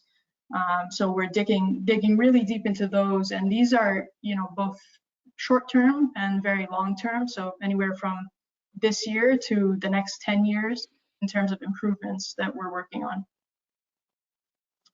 Some of the more short-term things we've done at 101 South, right now there is a good-to-go EV car sharing that's available in our parking garage, and it's an income-tiered, equity-focused car sharing. Our future parkings will accommodate 20% EV-ready spaces on day one, with the rest future-ready. There are shuttle buses going from Boynton, taking care of last mile for tenants that are coming into to Boynton Yards at the moment. In addition to that, our first bike room at 101 South is open, so many of the tenants are encouraged to use it, and they've been excited to kind of bike into work with e-bikes as well as normal bikes. So we saw that room fill up really quickly, which has been great to see. And we will have bike facilities and lockers and showers in all of our buildings, and that's something we're having fun with as well, design-wise. We're also looking at digital platforms similar to VIA, and VIA is a method of kind of connecting the community in ways that optimize transportation networks.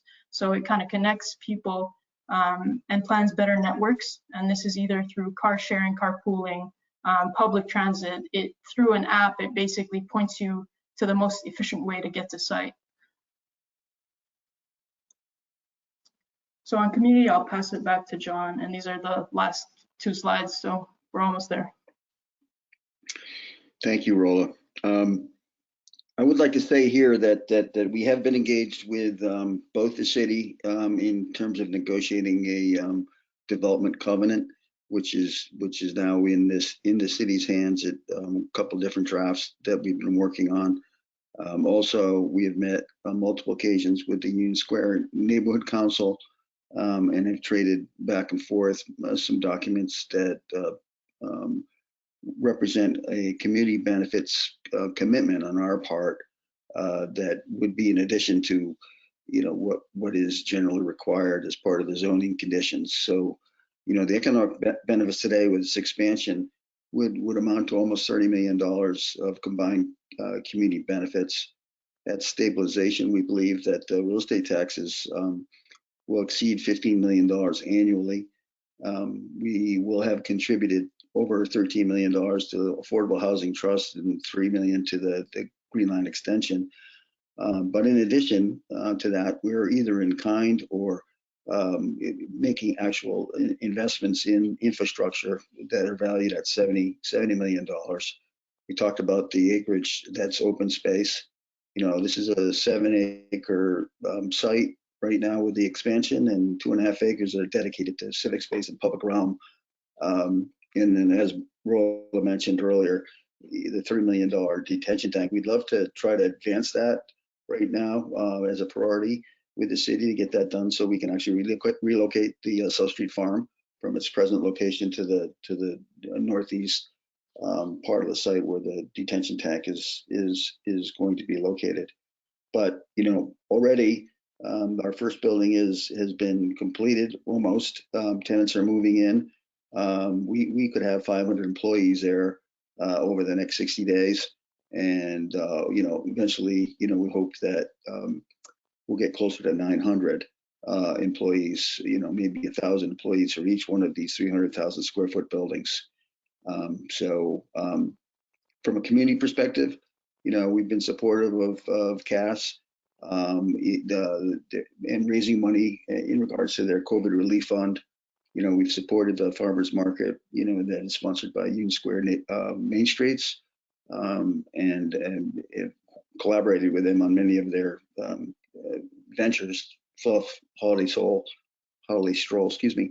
And then of course, making some other independent investments in the Somerville youth hockey and soccer, as well as the museum redevelopment. So we're trying to infuse ourselves into the community to support it, but to bring it into Boynton Yards and extend our influence out.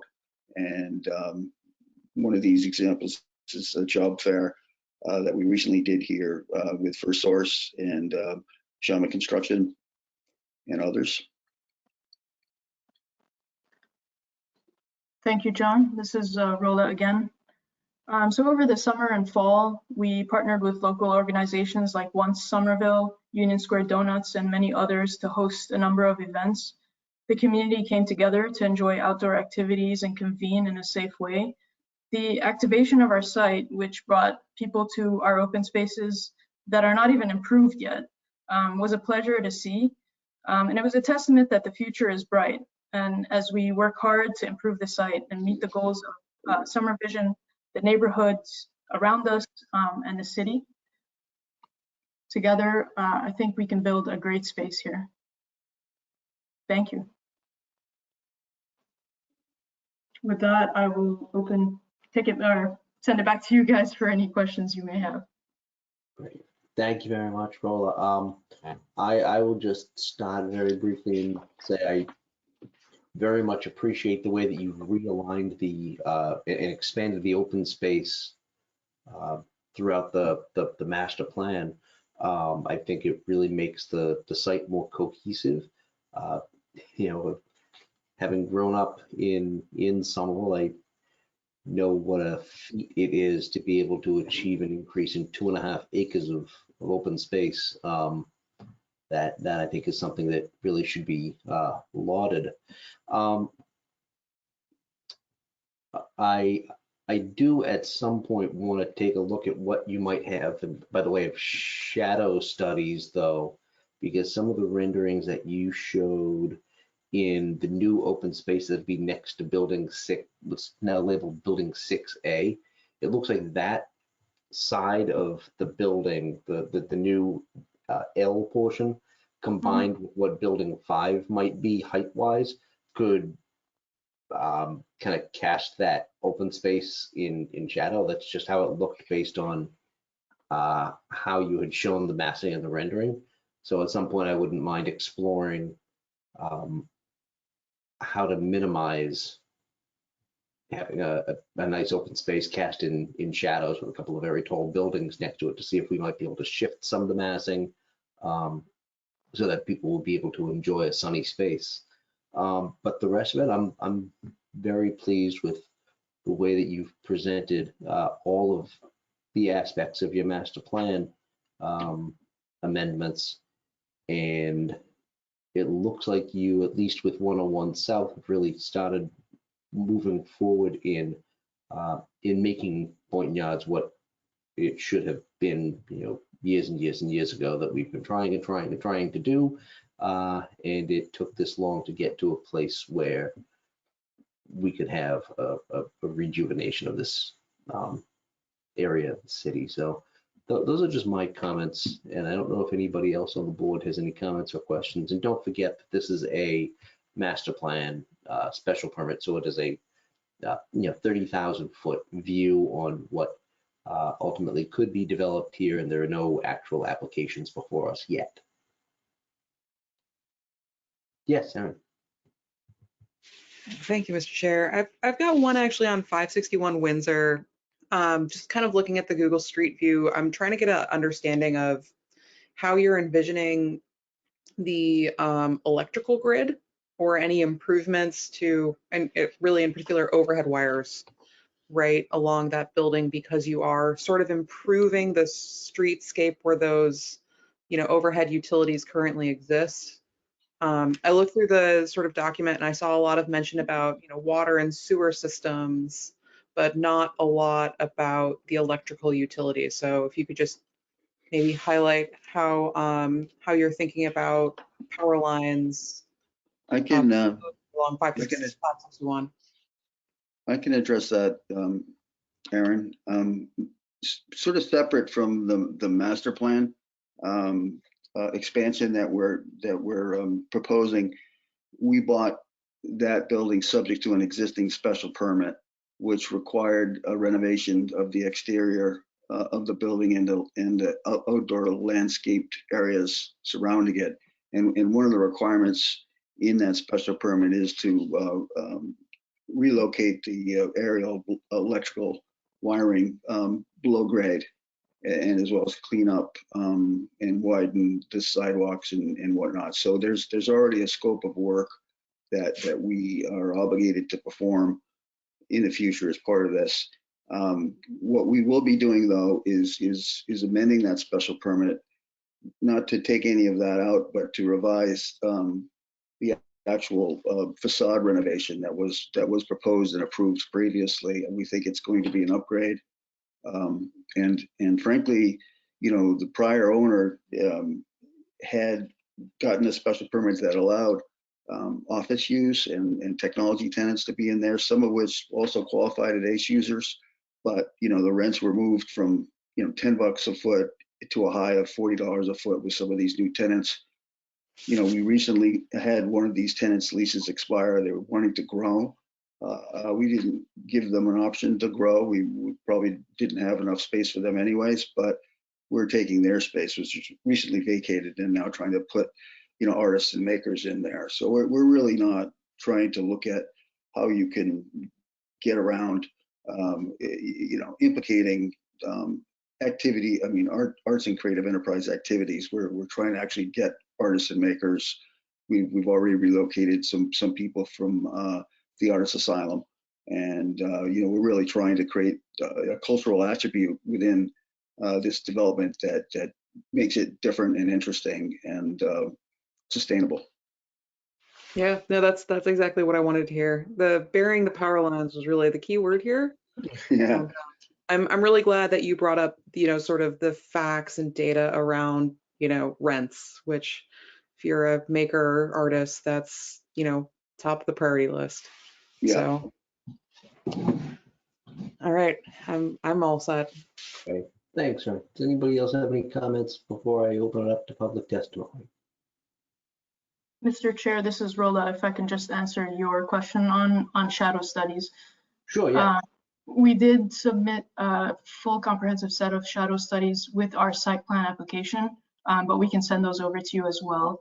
And please let us know if you do have comments. Basically, they do show that we do get the beneficial light in this space. So when you hit closer to between the 11 and 2 p.m. hour, you will get sunlight here just because the shadows are cast more to the north. So you will have the beneficial light, you will have shade when you need it. But again, happy to hear your comments once you see the actual studies. I appreciate that. Thank you. Okay. With no one else on the planning board wanting to speak at this point, I will open it up to public testimony.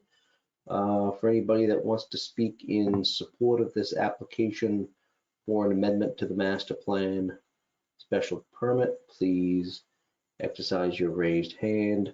I note that there are at least 2 people on the development team with their hands raised, so I'm not going to call on John, and I'm not going to call on Ian. Sorry guys, you had your turn. I will recognize Alexandra Lennon-Simon, please, if she could please be unmuted. This is Raisa speaking. Alexandra, you have been unmuted. Please, if you can state your name and address for the record, please, before you proceed.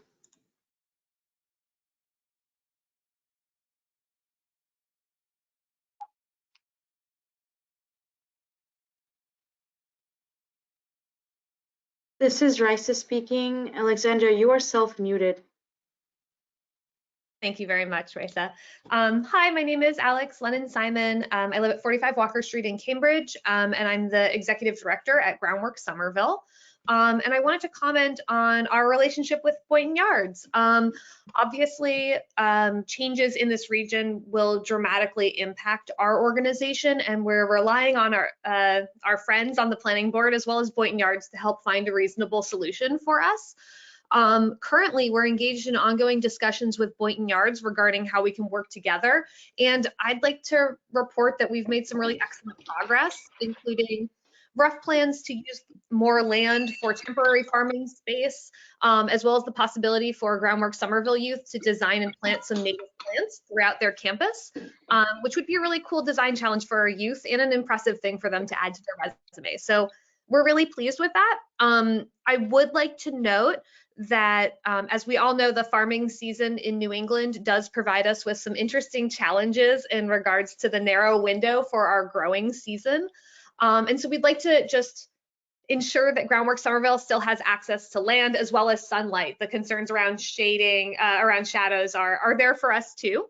And while we're interested in the new design plan, I do want to reiterate that it's our preference to remain in our current location at South Street Farm. We'd be thrilled to expand and farm on additional properties too, but obviously our end goal is to stay where we are and to continue hosting our youth there. But I did want to add that we are really pleased with our conversations with Boynton Yards and the efforts that they've made to include us in this process. Thanks very much, Alex. Thank you. The next person I see is Ann Kamara. If Ann could please be unmuted. This is Raisa speaking, and you are unmuted. Hi, my name is Ann Kamara. Can you hear me? Yes. Yes, hi. I am the co-chair of the Union Square Neighborhood Council. I'm calling to represent the Union Square Neighborhood Council. We are in negotiations right now with DLJ, John Fenton, for our second CBA. We're almost at a close for that. We are, coming to a conclusion with that.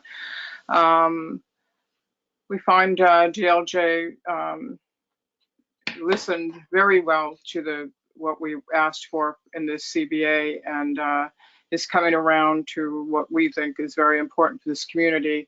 DLJ cares very much about the community, and we support this project. Thank you very much. Thank you. Does anybody else want to speak in support of the application? Please click the raise hand button. I see Tori.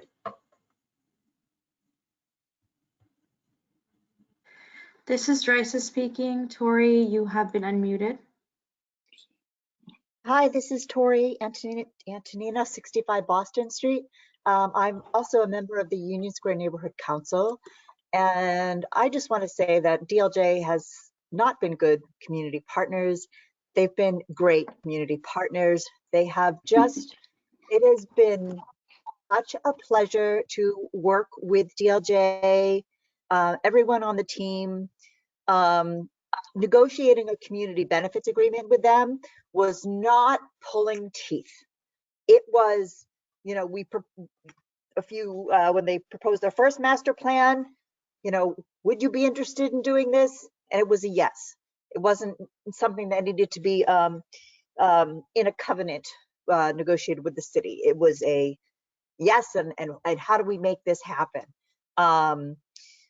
As Ann said, we are currently in negotiations with a second community benefits agreement, and they have just really stepped up to the plate. They've stepped up to the plate in so many ways, in terms of interacting with the community, hosting the events like they've mentioned, you know,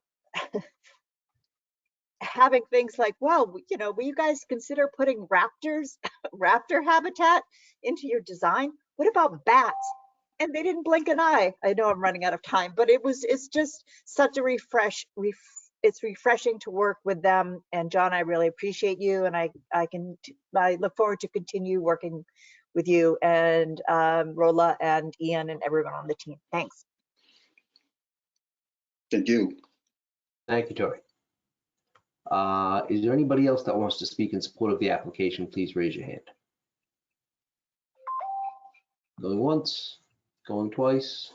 I'm going to close that portion of the public hearing and open it up to anyone that wants to speak in opposition to the application for an amendment to the master plan or otherwise express concern. Please raise your hand and I will call.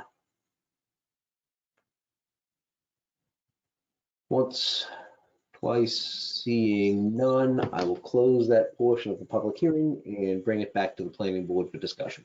Does anybody else have any comments or questions of the applicant based on their application for an amendment to the previously approved master plan special permit? Yes, Rob. Yeah, a quick question through you, Mr. Chair, to the applicant. I'm wondering, has the applicant explored with the adjacent developer the possibility of extending Windsor Street so that your exit and entry into Building 5 and the underground parking garage is not off Thoroughfare 1, which I know is intended to be a kind of a pedestrian-friendly zone, but rather from kind of a side street? Have those conversations happened by any chance? Just out of curiosity. Thanks. So you're referring to the area on the left side of Building 5? Yeah, exactly. Yeah, so we envision that as a shared alley. We have not had those conversations yet, but I think there is an intention to. We have also talked to them about, the possibilities of a community path, north of our buildings and south of the railroad tracks, or a spur that might or might not connect Prospect Street. But those discussions are not necessarily moving forward. But they are supportive of a pedestrian bridge and collaborating on that. So I think it's a natural progression. I think the two buildings that will be next to each other, I think would benefit, some type of sharing that access at that point there. Thank you. Does anybody else have any questions for the applicant? Okay. Seeing none, I want to thank you all for giving us the opportunity to see what the next stage of this master plan can look like. I think it looks fantastic. You clearly have support of the community and of the neighborhood council. It sounds like you've done a really great job engaging with the community and with the city and with staff, and we really appreciate what you've presented tonight. So what I'd like to do is, this application requires it is a major amendment. So following public testimony, review of the submitted materials, and deliberation of the required considerations outlined by the zoning ordinance, I move to approve with conditions the special permit of a major amendment to the previously approved master plan special permit, which is MPSP 2020-002, seconded by Rob. The chair votes aye. Rob votes aye. Aaron votes aye. Debbie votes aye. Russell votes aye. Congratulations, and we look forward to working with you in the future. Thank you so much. Thank you so much. Good luck. Thank you. We now have the last item on our agenda, which is 495 Columbia Street. The public notice was already read by Rob. You want me to read it again, or? Nope, we're good. I'm not sure who of this applicant team wants to be unmuted to make a presentation. But it is my understanding that we have arrived at this application following a series of negotiations with the neighborhood and with the city, following some zoning changes expressly designed to facilitate this project. But I would love to see an application and hear the presentation.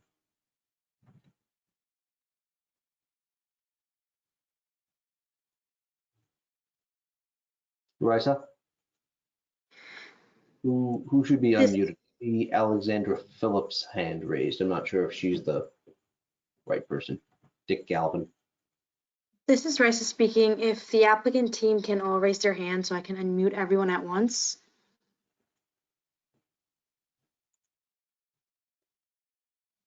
Alexandra, you have been unmuted. Thank you. I will be running the slides, and then Dick Galvin, Al Spagnolo, and Ian Ramey will be speaking. Okay. Thank you, Mr. Chairman, members of the board. I know it's getting late, and we really appreciate you guys hanging in there to allow us to present our project tonight. My name is Dick Galvin. I am the CEO of CB Properties, and on behalf of our partner Columbia Realty Trust and everybody on our development team, including some of the folks you'll hear from tonight, we are thrilled to be here in front of you all finally to talk about Boynton Gateway 495 Columbia Street. You know, it's really exciting. You know, we just heard about the expansion of the master plan next door to us, and it is really exciting for us to unveil this project to you as, you know, as further manifestation of the Somerville plan and process that was years in the making, and now we're seeing it come to fruition. So we're thrilled to be here. We'll go through this as expeditiously as we can while still making, you know, a full presentation, and obviously go for questions from there. So Alex, let's move it along. Can you see the screen? Okay. Yes, I'm seeing nods. Okay, great. Yes. Yeah. So as I mentioned, CB Properties and Columbia Property Trust are the owners and developers. You can see on the many of the team members here, including SGA, are veterans of development and planning and building in Somerville. Howard Stein Hudson is not on this list, but they are our traffic engineer and work closely with mobility as well. And I won't go through all the names. We'll just jump to the next slide. By way of orientation, and again, you can see it in its blue highlighted slot there as part of the Boynton Yards district. And its location is, you know, as we've talked about, just obviously a fantastic location and part of the overall master plan, envisioning that all of you, I think, on this call worked so hard on seeing it come to fruition from a zoning perspective. Next slide. The chairman referenced that we've gone through a pretty lengthy engagement process with city staff, with the public, with UDC, you know, really going back well over a year. And, you know, 2 neighborhood meetings, 3 UDC meetings, all brought us to a discussion with the community on how we might change the zoning to better collaborate with our neighbors and with others in the community. That led to a process over the summer where we actually negotiated, I think, a very effective and really, you know, collaborative design solution that was then put forth in another zoning process with the Land Use Committee, and culminated in hearings through the fall, and ultimately an approval of that zoning late last year, which has brought us here tonight. So it was a very robust process, I think, and a lot of engagement with stakeholders in the area that I think produces a really good outcome that we'll share with you tonight. Next one. And again, I won't read through each of these things. We talked about the process, and we've changed the zoning to a high-rise zoning for the entirety of our site, which you will see. Our original proposal was a zoning compliant plan, but we ended up agreeing to limiting our height to a maximum of 9 stories and a maximum of 181 feet to the top of the mechanical screen. We also had an extensive agreement on construction and post-construction mitigation for our neighbors, as well as the community at large. And we've reached an agreement with the Union Square Neighborhood Council.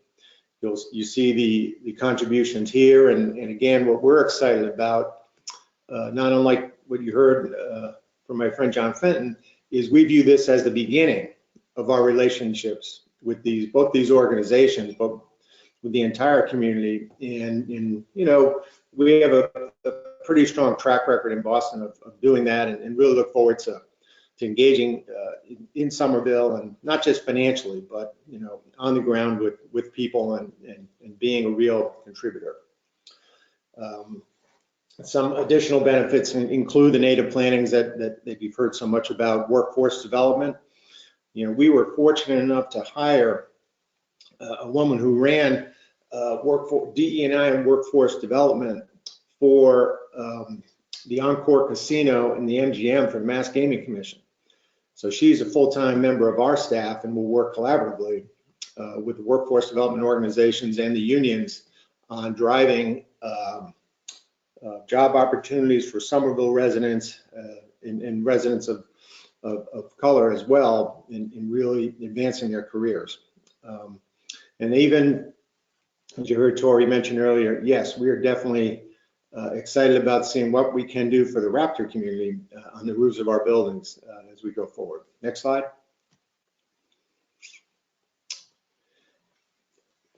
Our estimated infrastructure in-kind contributions is just under $14 million. I won't go through the specifics as outlined here, but as you can see, there's a lot of off-site infrastructure, proposed protected bike lane, a lot of public realm that Ian Ramey will go through, an MBTA, an improved MBTA bus shelter, and a bike room, as well as a brand new water line loop. Next slide. Here's the summary. Again, when you have the privilege of doing a large, important project that Boynton Gateway is, you can see the kind of impacts that a project like this has in terms of the dollars in the community, in a whole host of I'll call it prescriptive kind of things, but also contributions to community organizations that we talked about earlier, the civic space payment in lieu that we think will create civic space elsewhere in Somerville as well. So just under $25 million in total, a significant amount. Next slide. And then before I turn it over to the design team, again, the 2 special permit requests revolve around the contributing lot and then the in lieu civic space payment, both of which I know are part of the planning board memo, planning staff memo, I should say. So with that, I'm going to turn it over to Al Spagnolo. He is the founding principal and CEO of Spagnolo Geisness to lead our design approach discussion. Go ahead, Al.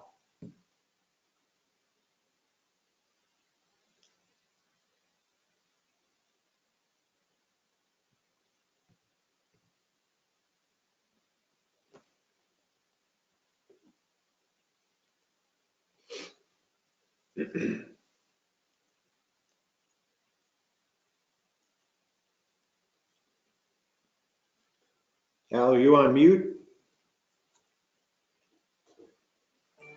Sorry, I thought I had been unmuted. I apologize. Dick, thanks again. And Mr. Chair and members of the board, thank you for this opportunity. But my colleague, Ian Ramey, and I will be presenting the design for 495 Columbia. Let's go to the next image, Alex. Dick had already pointed out some aspects of this incredible site, and I'm really thrilled as an architect to be involved in Boynton Gateway. You know, it's a zoning compliant project that's located within the high-rise district. And the project site, what's unique about this project site, it provides a key link between Boynton Yards and the adjacent neighborhoods. And in my opinion, our site represents a wonderful opportunity for placemaking. And it's consistent with the provisions of the Union Square neighborhood plan and the Boynton Yards urban design framework. You know, I think 495 will contribute to transforming this corner of the neighborhood that leads to Boynton Yards.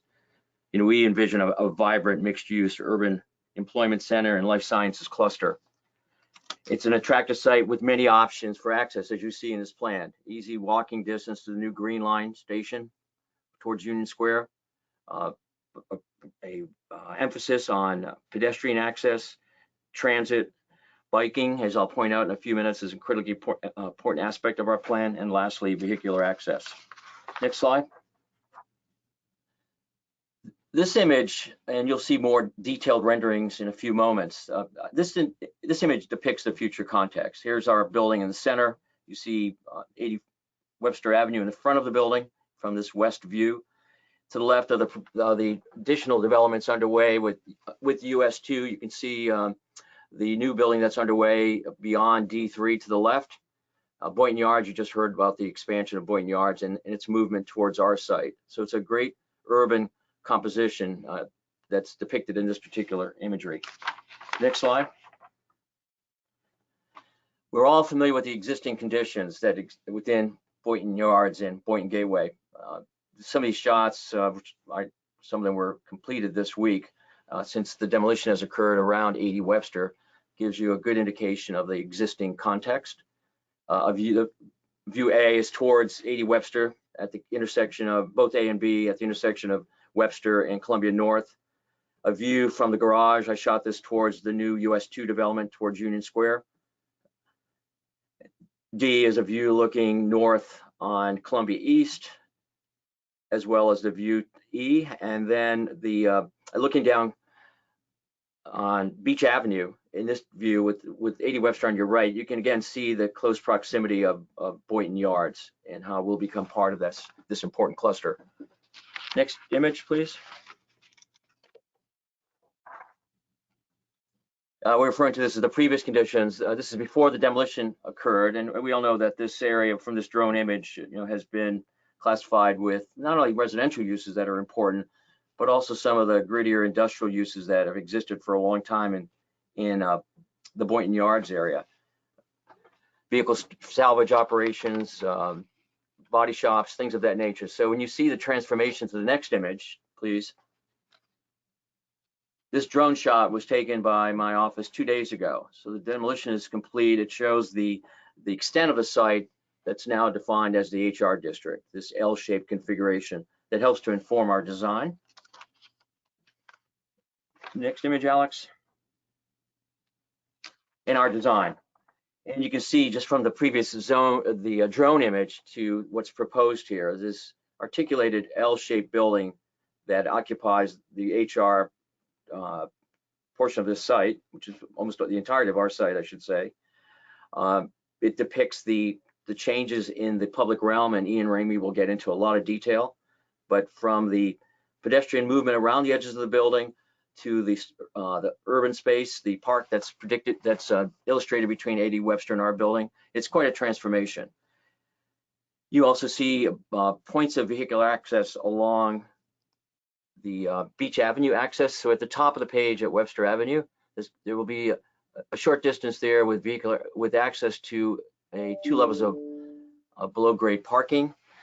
Very importantly, along Columbia Street, the service access and the service portal, service vehicles will enter there, and we've designed this so that the impact of the service area is diminished visually for pedestrians. You can see the garage doors where it says loading service are set back. And in a few minutes, I'm going to show you a couple of renderings that depict how we're aesthetically treating that area to fully integrate it into our building design. The next image of our zoning compliant building. This diagram is important because it depicts the changes in the overall design that's occurred through our collaborative efforts that Dick referenced with our neighbors at 80 Webster. So the building's been reduced in height, as well as the reduction in the floor area. There's been a 10% reduction in the floor area. The building is now 313,500 gross square feet. There's been, and I'll get into more detail of this with better renderings, but starting at the ground plane, you can see that we have, we've created greater separation with our neighbors at 80 Webster. We've reduced the building heights by 3 stories. It's now 145 feet to the top of the occupied floors. The overall height of the building is 181 feet. And a lot of heavy emphasis and design thought went into how to mitigate the impact of the mechanical penthouse. And our renderings will further illustrate, I think, the success of our efforts.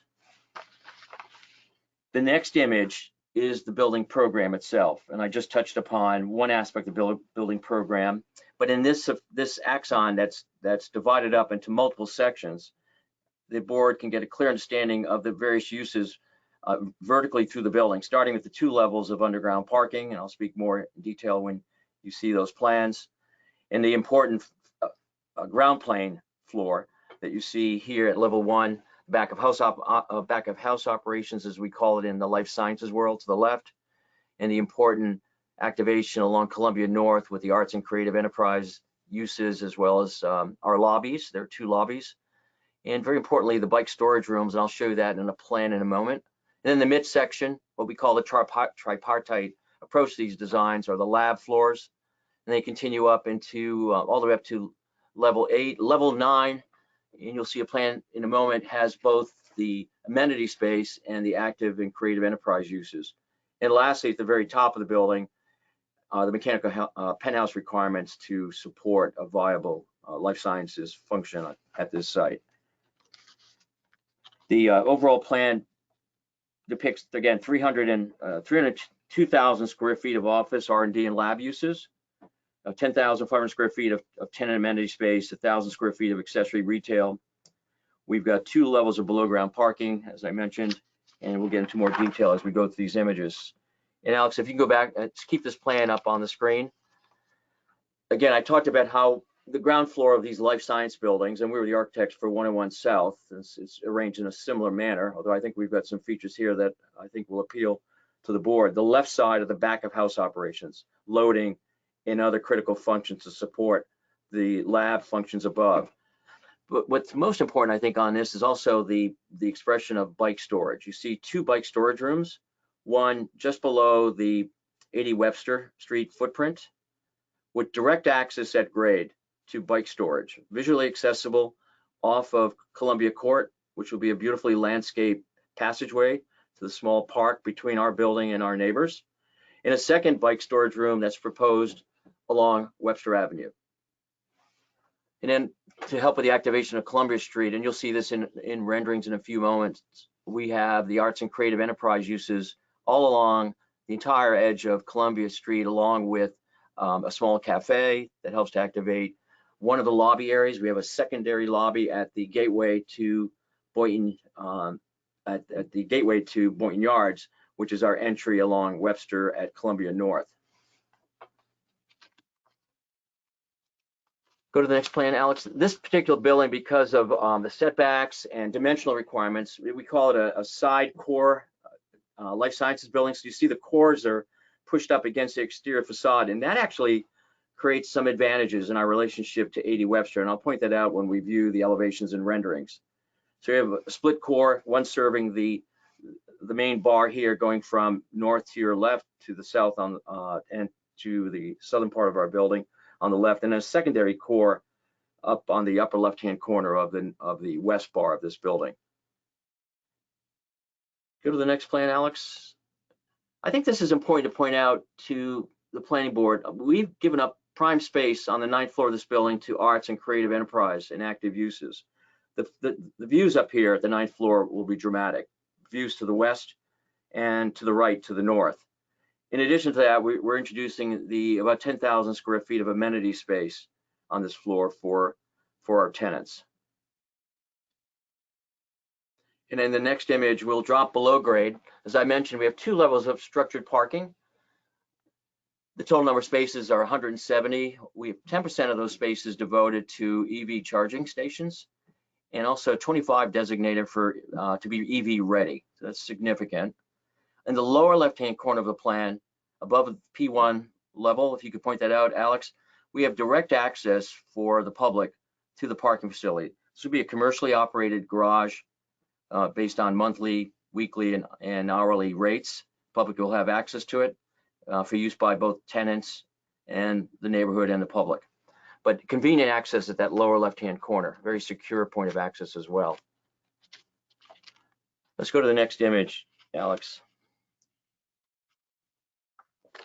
And now we have a rendering of that you saw in the opening slide here, but it really, again, I think illustrates the kind of aesthetic that we think will create a landmark at this location. That's the transit point from Boynton Gateway to Boynton Yards, with Columbia North to the right of this rendering and Columbia East in the foreground. We've developed a building facade that has, in my opinion, some richness of materials, but also constrained, much like you call for in your high-rise design ordinance. Minimal number of materials orchestrated in a pleasing manner. The ground plane or the street wall portion of the facade along Columbia East, Columbia North has a datum at the 2-story high position. If you point those out, Alex, there and there, that helps to organize all of the elements that stack above that. A second datum at the 3rd-story level, and we're influenced very much by the relationship to the roof of 80 Webster and the garage to the left. That establishes a nice change visually in the composition of this facade before we reach the multiple lab levels above that point. The strong point of this building is its corner expression, and you see it here in another view. This expression, I just want to point out, Alex, how we've worked really diligently on a suggestion by the UDC for us to look at ways that we could improve the overall composition of the penthouse and create more of an integrated look to the main portion of the building. And I think we've achieved that, where the curtain wall transitions at the top, rather than terminate at the 9th floor, it continues up to the very crown of the building. In fact, one of the suggestions that was made, and we've incorporated this into our design, the upper 2 floors of the penthouse will be activated with some subtle lighting. We're actually creating a chase behind the glass. So it'll continue this sense of occupancy and activation along that entire portion of that facade. And then to the right and left, we've introduced a series of grid-like patterns that, again, integrate, I think, very effectively with the facade composition that defines our entry at Columbia East and Columbia North. That'll be a perforated metal system, along with, and I'll show you some materials in a moment when we get to the materiality inspirational images.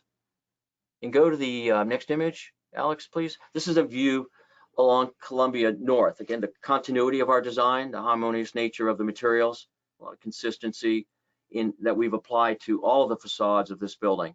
You get a great sense in this image here of the 2 points of entry, not only Columbia East and North to your left, but also a very important entry to the right that defines the gateway into towards Boynton Yards. You'll see a rendering, close-up rendering of that in a moment.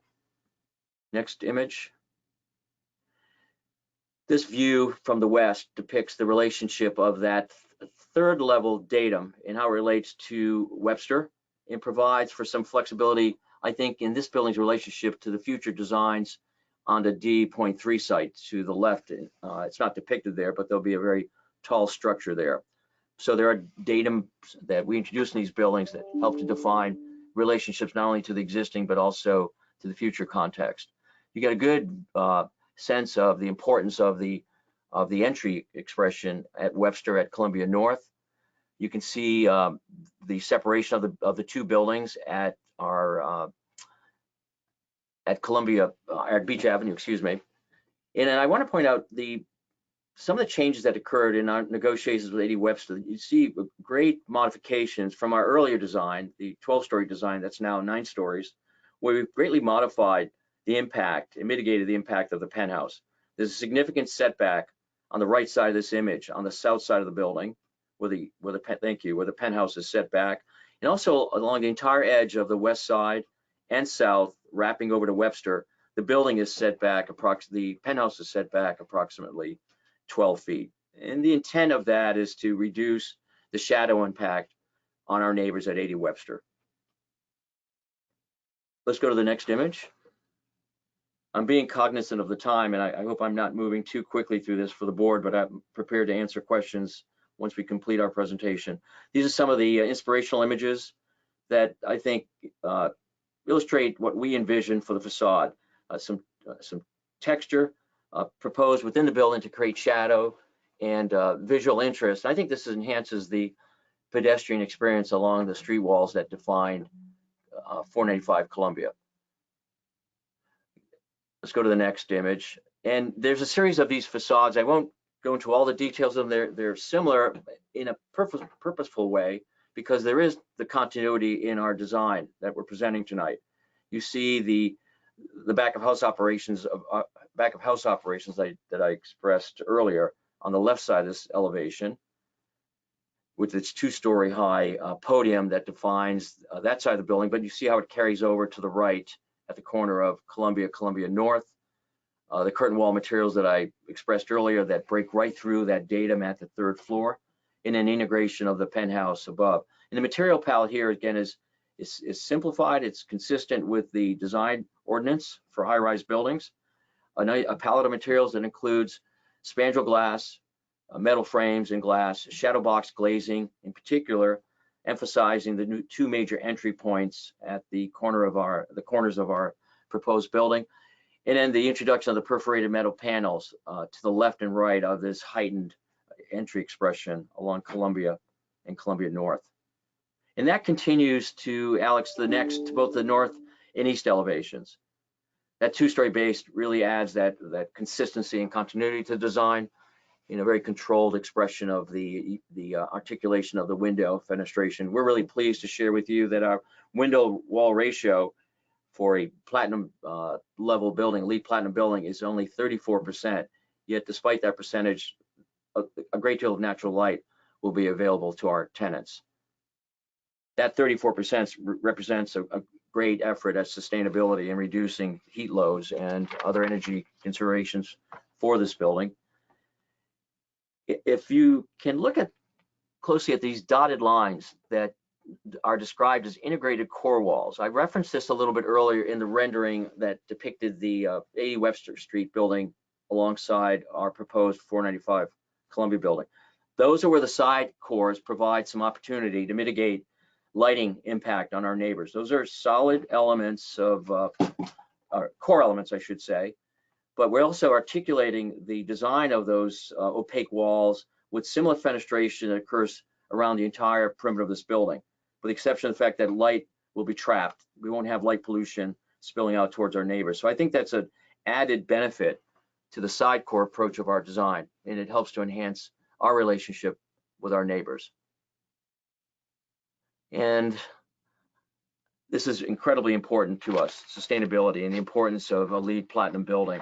We're achieving some significant metrics here as in our proposed design. Upper left-hand corner, I won't read all of this to you because it's in our submission, but it's one of the first LEED platinum buildings to be proposed in Somerville. And we're glad to hear that others are being proposed in the previous presentation. A 47% reduction in energy use and 50% reduction in carbon emissions.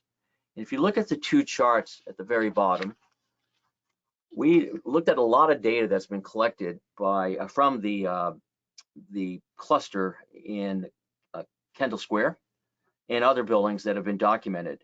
And we're actually for our EUI, which is the energy use intensity, you look at the average for these life science buildings that are quite nearby this particular site in Somerville, nearby to the major cluster in Cambridge, which averages about 250 EUI. The baseline is 201. We're at a remarkably low 133, thanks to the efforts of the green engineer and our MEP engineers and others. On the right side, the carbon reduction numbers are equally impressive. The average for the buildings I've referenced nearby in the Cambridge cluster for carbon reduction is 36. The baseline is 26. We're at 18, a 50% reduction off the average, and that's significant. And we're really proud of those accomplishments. The one thing I will point out at the very top, the ownership here is considering a Fitwell program for this building. Will further enhance the healthy aspects of occupying this building, and we're quite excited about that being in our plans as well. And let's go to just a few more images, and I'll turn this over to Ian. In the public realm, Ian, the first portion of it, I have just a few renderings.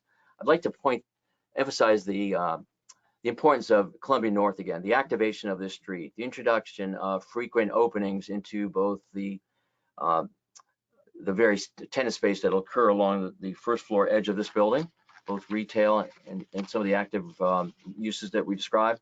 But this is in response again to some of the good feedback we received from the UDC, that we explore ways to better define the gateway to the neighborhood.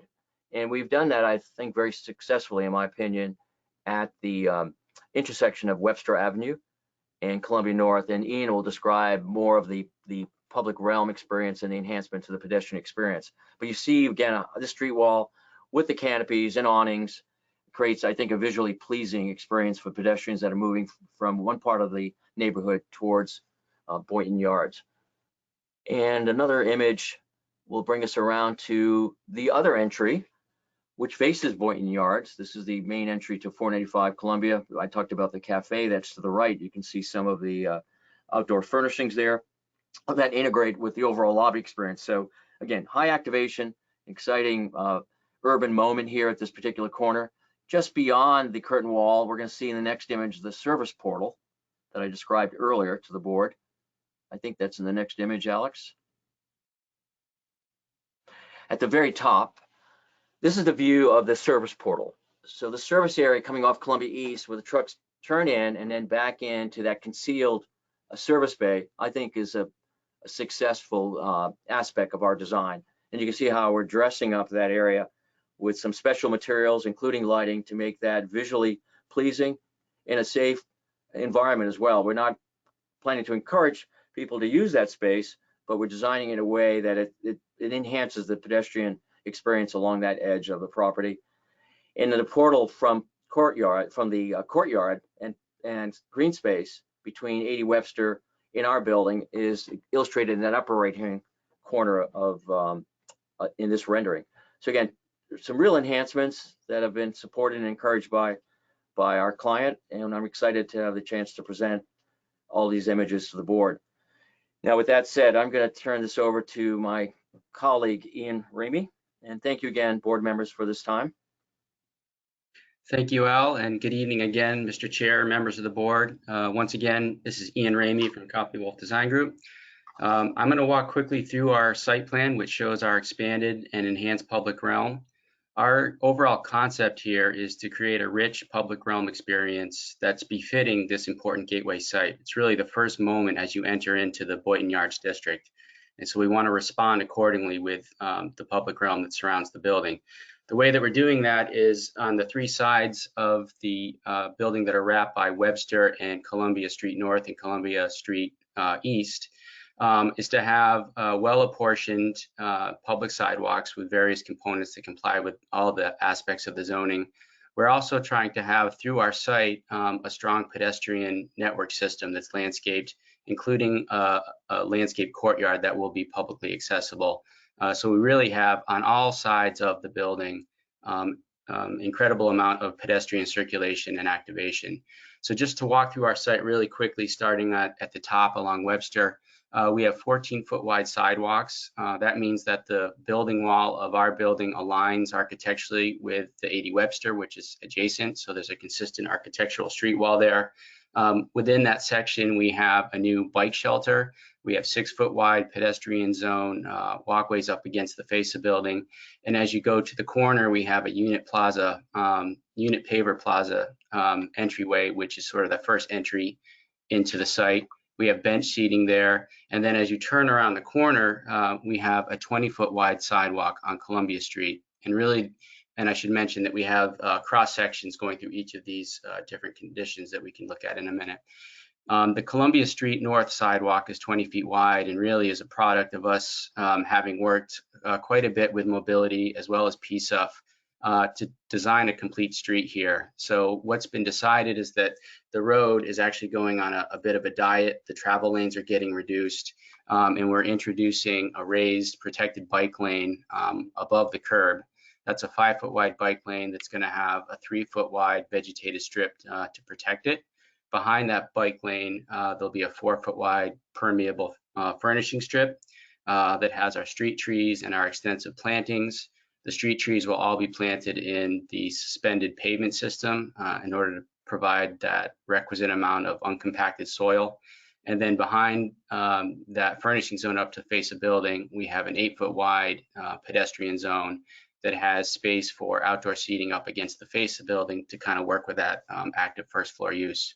As you go down towards the corner where Columbia turns, we have another large entry plaza that enters into that side of the building. Again, unit pavers and bench seating and dedicated crosswalks and bike crossings to get us across that thoroughfare into the Boynton Yards area.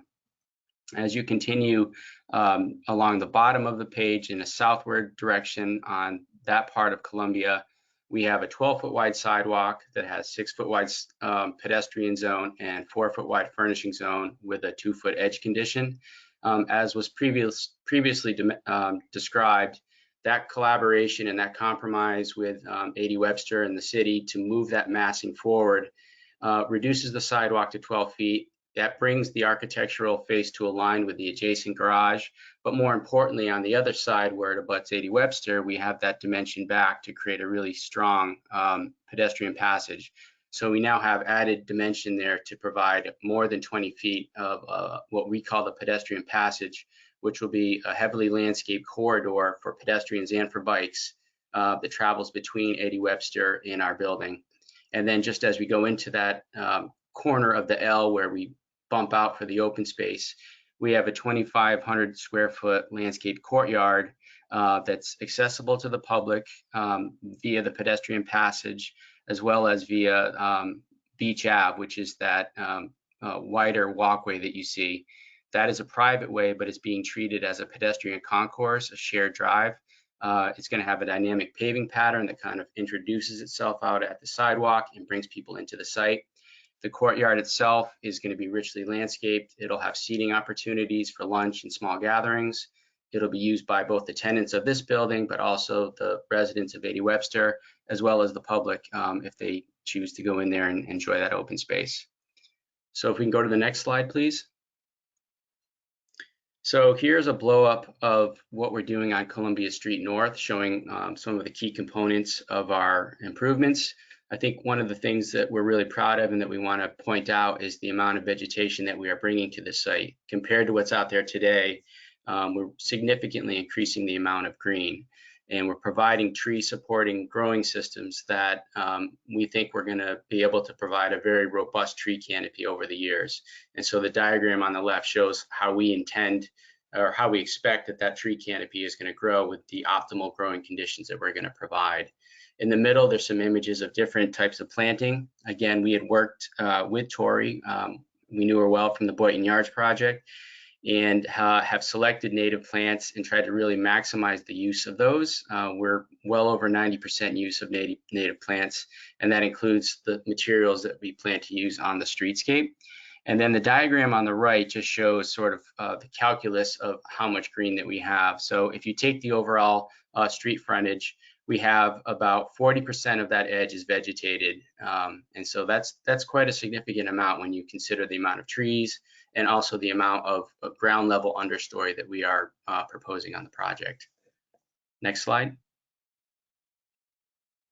And so now we have a series of quick cross sections that describe what we're doing on each of the facades. So this starts up on the Webster Ave portion. Can I interrupt for 2 seconds? Sure.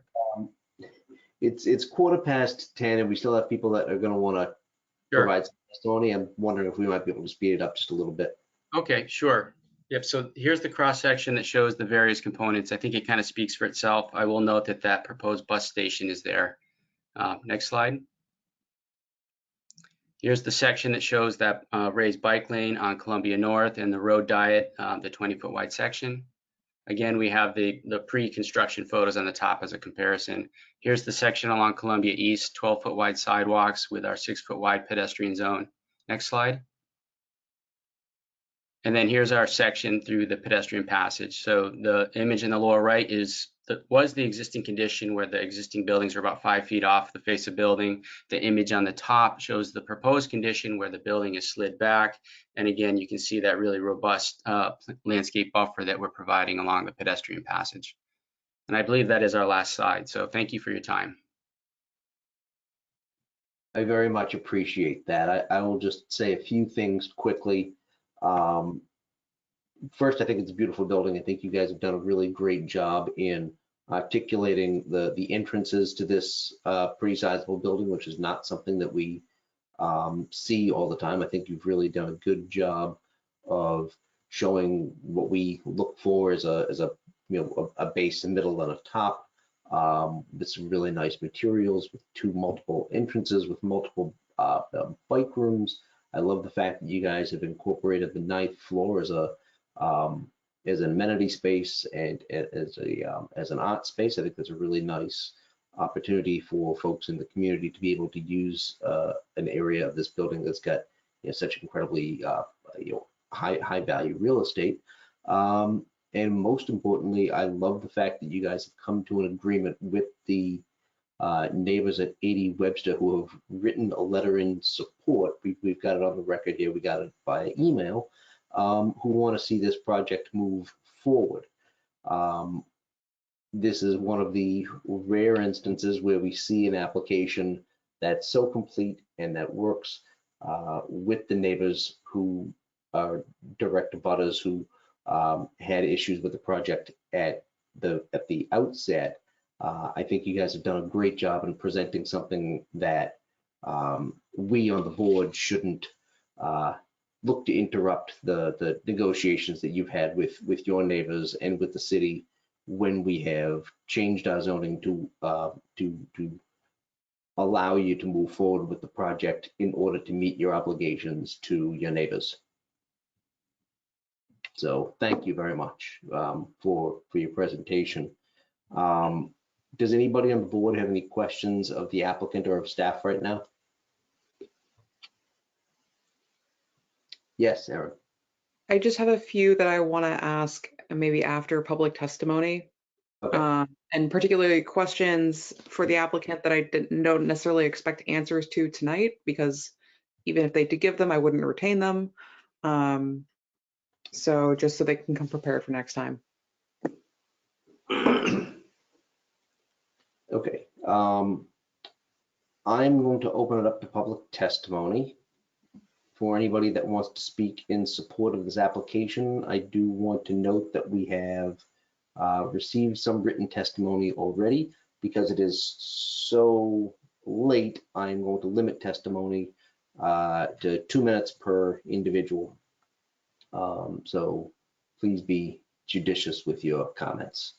So if anybody wants to speak in support of the application, please exercise the raised hand button and I will call on you.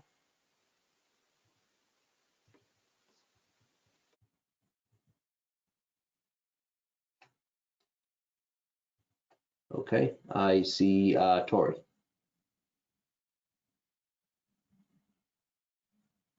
This is Raisa speaking. I also see an Ann Chimera.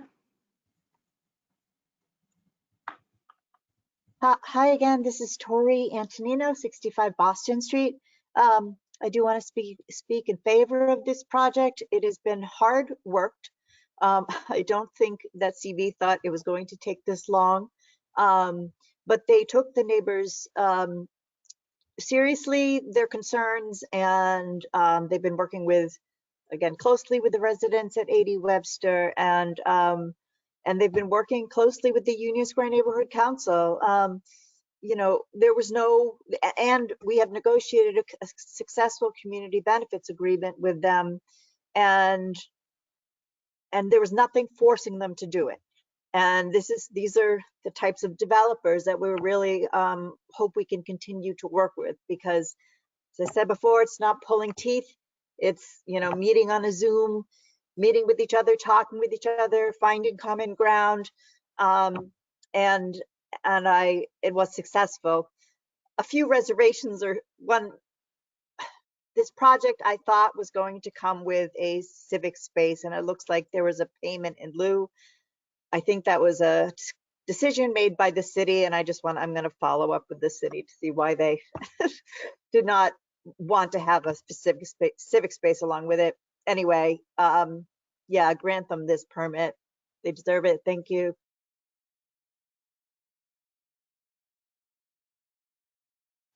Sorry, I'm muted. I said thank you. Next I see is Ann Kamara. Anne, you have been muted. Yes. This is Okay. Rachel. Yep, I'm here. Ann Kamara. I live at 53 Hanson Street. I am the co-chair of the Union Square Neighborhood Council.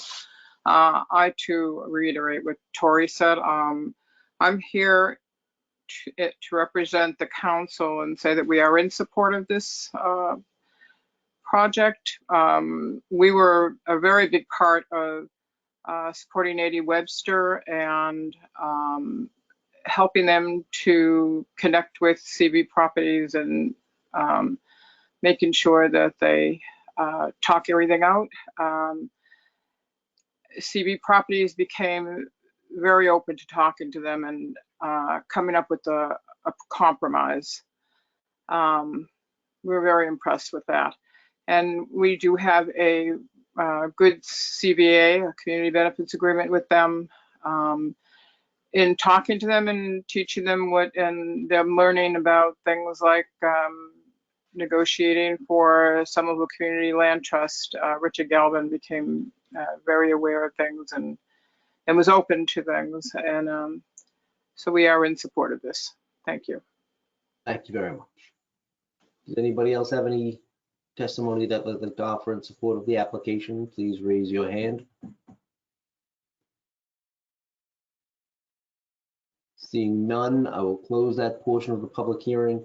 I will open it up to testimony for anybody that wants to speak in opposition of the application or otherwise express concern. And again, I will hold you to a 2-minute time clock. So if you want to testify, please raise your hand. Okay, going once. Going twice. Mr. Chair, this is Raisa speaking. I see that Bill Shelton raised their hand, but it keeps disappearing. Okay, I'll give people the opportunity to have a raised hand. And I do not see anyone who is currently raising their hand. So I will close that portion of the public hearing. And Erin, before I recognize you to ask some questions, I have one that is kind of standard for the planning board. Is Andrew, you're still around, right? Yes, Mr. Chair, I am. Okay, it's my understanding that the applicant was in the middle of negotiating a covenant with the administration. I'm wondering what the status is on that. Yeah, so that the covenant is now with staff. So it's basically all being done internally at the moment. Nothing has been signed, but we expect that covenant to be signed in the next coming days. Okay, so it will be signed by the next time we have a meeting. Yes, it will. Okay. Erin, what I'd like to do then is recognize your questions, and if the applicant would be willing to answer them next time we have a meeting when you have a signed covenant, because it is the long-standing practice of the planning board to wait until a covenant is signed before we move forward with an application. You can also answer Erin's questions at that time. So Erin, go for it. Awesome. Thank you, Mr. Chair.